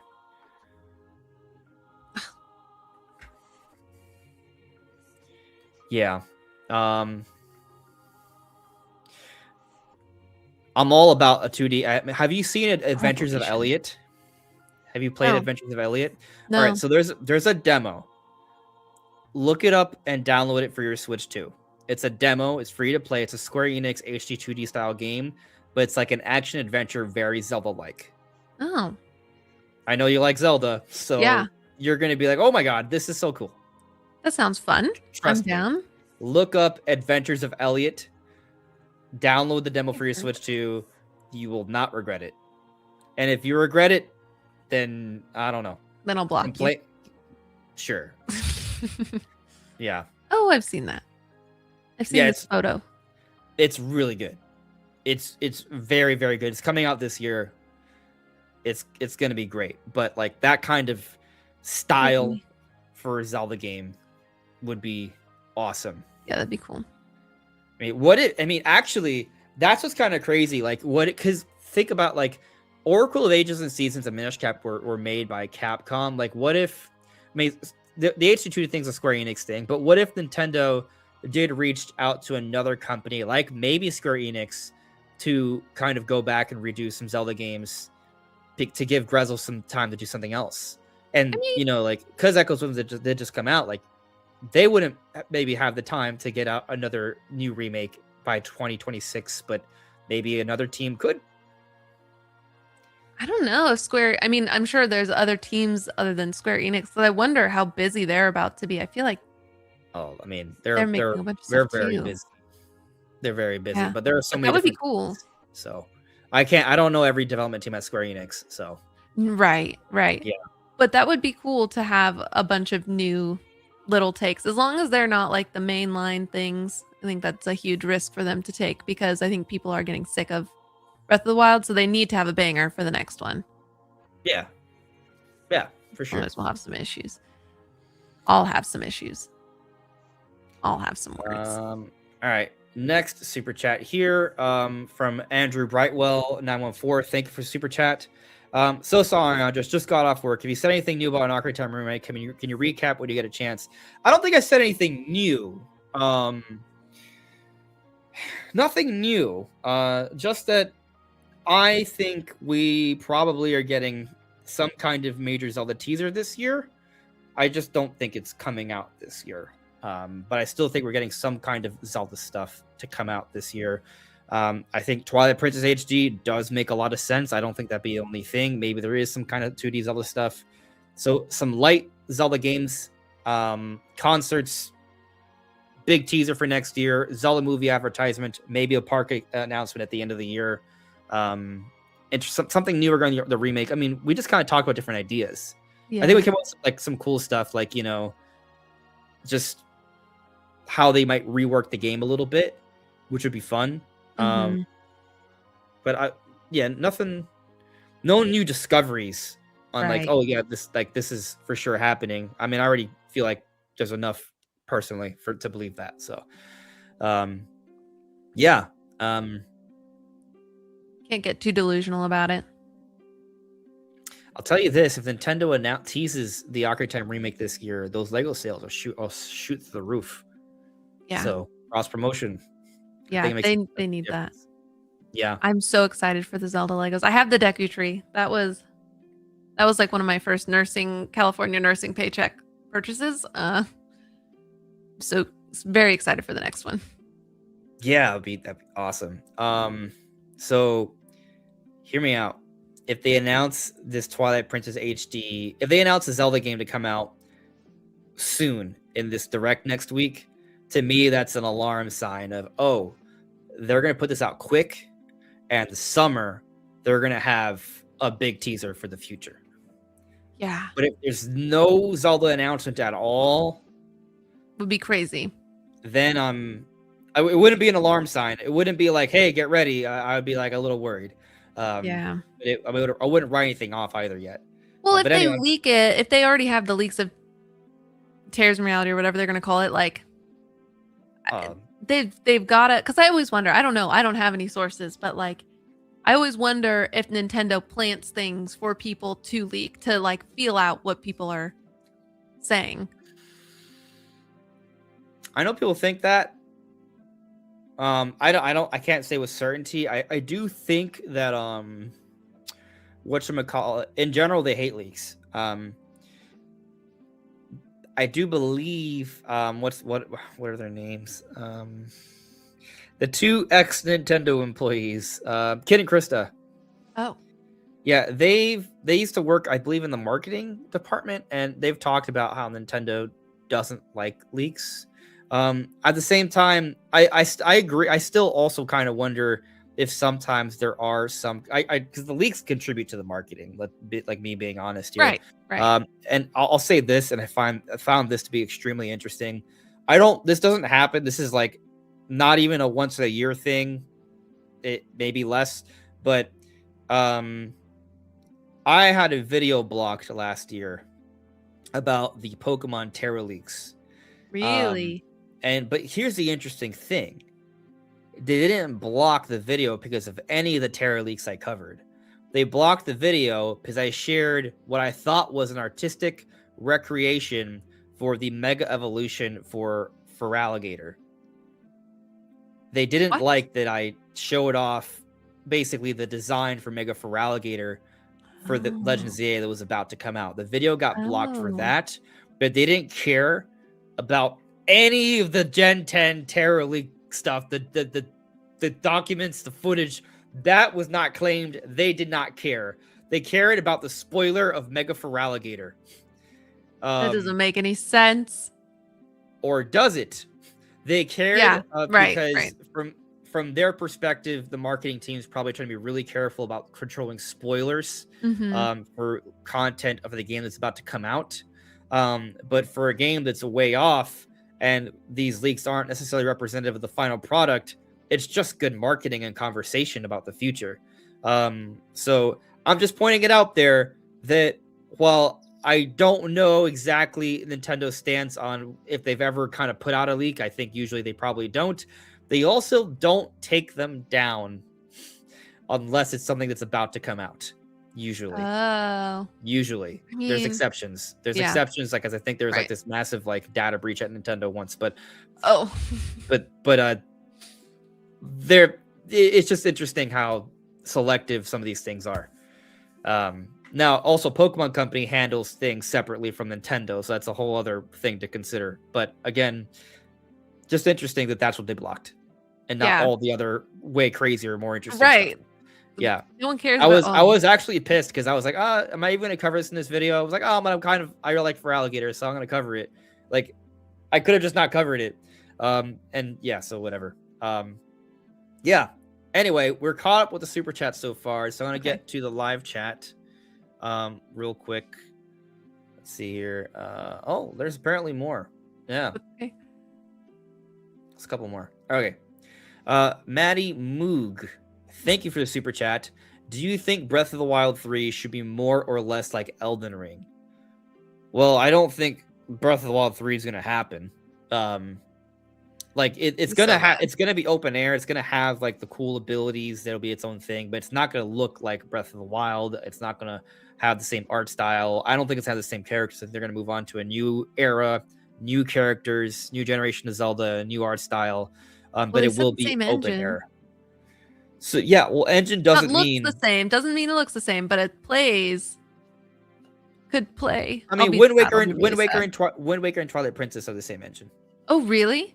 Yeah, so the engine doesn't mean it's like the same. It's just all that really tells us is that they're building upon that intense physics and mechanics, which, okay, so I wouldn't be worried about that. Now, it could mean that they're making it more samey, but that would be stupid. Yeah, so I'd be mad. I don't think that'd be a good idea unless they did want to do like a direct story sequel, but I also don't think there's really any more need for that. They had the 2 Warriors games, they had Breath and Tears, they had DLC for Breath. There's been plenty for that. We're ready to move on. In terms of being more like Elden Ring, So I'm assuming you just mean the next Zelda, not necessarily like a sequel to Tears of the Kingdom. Um, I do think that they need to work on the combat.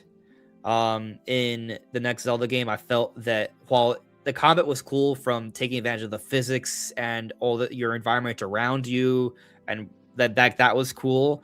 But in terms of like sword mechanics, it was pretty repetitive. Hmm. Just a flurry rush, and you had less attack combos specifically with a sword than you did in prior Zelda games. Now you had way more weapon types, so obviously there was still more variation. But I think they need to make the combat a little bit more interesting for the next Zelda game. Yeah, like you look at Elden Ring, you look at even Age of Imprisonment, like that combat is way more interesting from a sword wielding, dodging, defending perspective. Work on that while also implementing the physics and environmental Hmm. elements. Like so, from that perspective, I think Elden Ring esque, I'll jump kinda. off a cliff. I want more narrative, more exploration. Please, less combat like that. I mean, it doesn't have to be super hard. I think what I think what's cool about Breath and Tears is that you can kind of like run away from the hard guys if you don't want to Yeah, you fight them. can, but then it's Yeah, like I feel like they still won't replace. Like they just like they're gonna leave all those enemy camps and everywhere. That not necessarily mean they're gonna put more cool exploration things around the world. It's like one or the other. It feels like. yeah. I mean, I would like both. So Yeah, yeah, it's I tough. don't think it's gonna be hard as Elden Ring. I wouldn't be worried about that. But I Yes, actually Zelda Ring. personally am very happy that they made the Zelda games more difficult. I didn't like how Wind Waker, Twilight Princess, and Skyward Sword were extremely easy. So I'm happy they made them more difficult. Yeah, So personally, that was a great thing for me.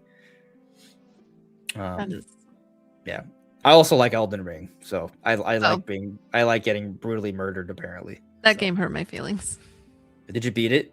No, Yeah, no, it's it was like no, no, I did not. okay. It was Yeah, awful. It was a I terrible. It I was fun. It was fun. I did not. I love From Software games, so it's right up my alley. All right. Surin17 with a super chat. What do you think you and your awesome guests think about full price Twilight Princess HD remake? Would $39.99 be a fair price, or do you think they would go to $79.99? So you use the word remake.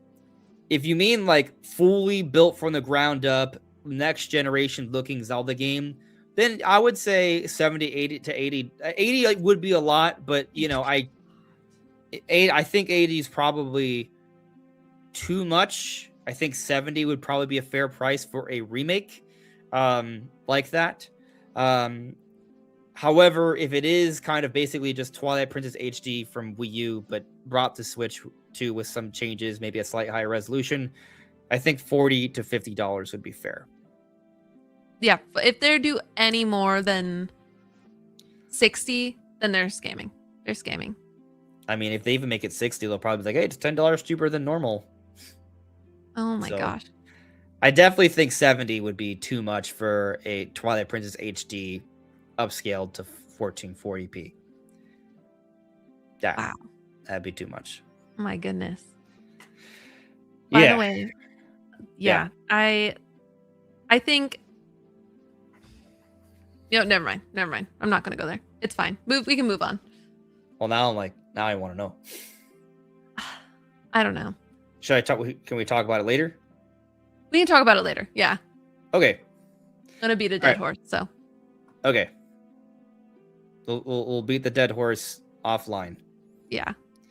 Not literally. I do No, not support animal cruelty. we love Um, horses. yes. All right. So getting to the live chat real quick here. How are you on time, by the way? Let me see where my friend is at. Okay. She says I'm fine for a few. Okay. Um, Well, we're close to wrapping up. yeah. By the way, thank you, Plushie. Someone on my stream just like incredibly generous tip. I just want to say thank you like out loud instead of just like typing them in the chat, but I didn't want to be rude. Thank you so much, Plushie. It's very kind of awesome. you. 8 Liaise asks me, did you guys already talk about Twilight Princess? Do you think it's coming soon? Please. And Dion thinks it's coming. I think it's coming summer. I think it's now or never. Yeah, I don't know if sometime this year is my thought.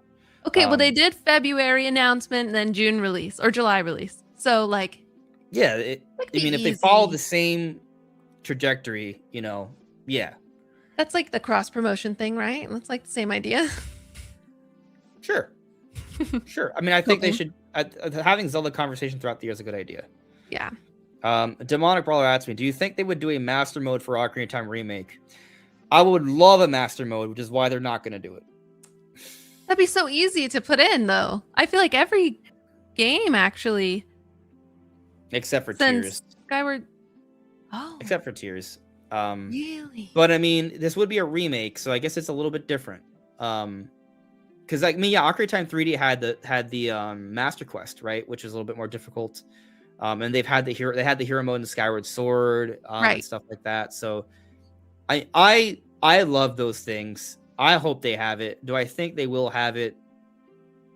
I'm just not sure, because like if the remake becomes kind of like something that's changed a lot, then I'm less inclined to be like, oh yeah, for sure. If it's very like carbon copy of Ocarina of Time, I think adding like a higher difficulty setting kind of helps them to kind of convince people there's more content to it. But if it's kind of like its own new thing, I think it actually decreases the chances of a master mode, even though personally I would love that. Yeah. I don't even think it's going to be that long of a game, so adding like an extra difficulty option does seems simple. Yeah, I mean, I don't think it's that hard to do. Just sometimes Nintendo doesn't do it. I kind of shocked they didn't include a master mode for Tears of the Kingdom. Yeah, that actually blows my mind. I mean, I'm terrible at both games. I'm not gonna lie. Like I don't know. I love Zelda, but gaming isn't always my strong suit.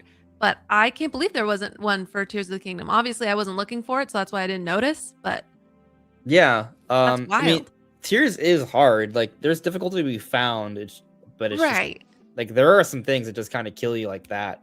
But I know. I would have liked something to make it a little bit more challenging. Yeah. But I'll also say Master Mode and Breath of the Wild is brutal. Yeah, I could never.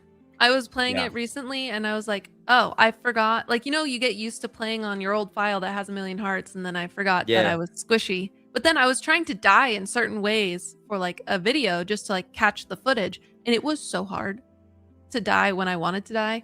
It was interesting. I was like, why? Yeah, when you want to die, it takes so long. But when you don't want to die, you're like, what? You just poked me with the wooden spear. What do you mean? It's wild that it works that way. Me angry. Yeah, I actually remember I loved the Master Mode in Breath of the Wild. They added a line on the Great Plateau. I love like trying to beat that before leaving the plateau, because that's such a huge challenge. But they're also like major damage sponges, and I kind of feel like the game wasn't designed for that, so it's not as fun as it could be. So honestly, like I would love it if they were to actually come up with a difficulty where enemies are like smarter and have more attack combinations, but that requires actually more work. So I don't know. That's what you get when you play the Age of Calamity. So yeah. Anyway, I'm gonna wrap things up here. So I'm gonna end the poll. We got 159 votes. Oh shoot. And what do you think won? Don't look at the live chat. Don't look. Okay, well, I already knew that Link to the Past was at like 50% earlier, so it's got to be a Link to the Past. Well, as it turns out, while you looked away for however long, the results changed so much that you're still right. A Link to the Past has basically half the votes. Oracle Evasion in Seasons 23, Minish Cap 16, A Link Between Worlds 12%. One more person snuck in a vote at the end for a total of 160 votes here. The people have spoken. A Link to the Past is the president. Yeah. So yeah, it does. It deserves it probably the most out of all of them. Yeah. Yeah, and I also think because a lot of traditional, like we call it traditional, but prior era Zelda fans miss that style. So getting that, I mean, they're all in that style actually. Well, Link Between Worlds are changing that actually, but the other three were pretty similar. Yeah, for sure. Anyway, I I think it's a good time to end it. We've been running for a while anyway. I'm trying to go to sleep early now. We'll see Good how for long you. that lasts. We'll see how long that lasts. But Andion, thank you for coming on. I had a great time talking Yeah, to you thank about you. Zelda. Guys, please make sure to check her out. Her channel is linked in the description below. Find her Twitch as well. Actually, I didn't add your Twitch in the description. Let me add it now. That's okay. It's fine. Twitch. I mean, you can It's find the it through your same YouTube, right? username. Yeah, it's the same Yeah. username. They're identical. I Yeah, don't this was use really Twitch. fun. I've never have been able to have like a Zelda discussion with someone who also is passionate about the game, so this is really cool experience. Yeah, no, happy to have you. This is great. I found your Twitch. Woohoo! You have a new follower now. Wow, thanks. I don't even Uh, have my alerts up. I couldn't figure it out apparently on this PC, so but thank you. I appreciate it. no problem. All right, I'm putting the link in the chat, but it will be in the description as well momentarily. But yeah, her channel's linked. Her Twitch will be linked. Check her out, guys. Yeah, show her some love. Maybe she'll come back. We'll see. But it's been fun. Yeah. Well, thank you. I hope you have a good early sleep. And then, yeah, maybe until next time. Yeah. All Okay. right. Have a good time, guys. See All you right. later. Bye.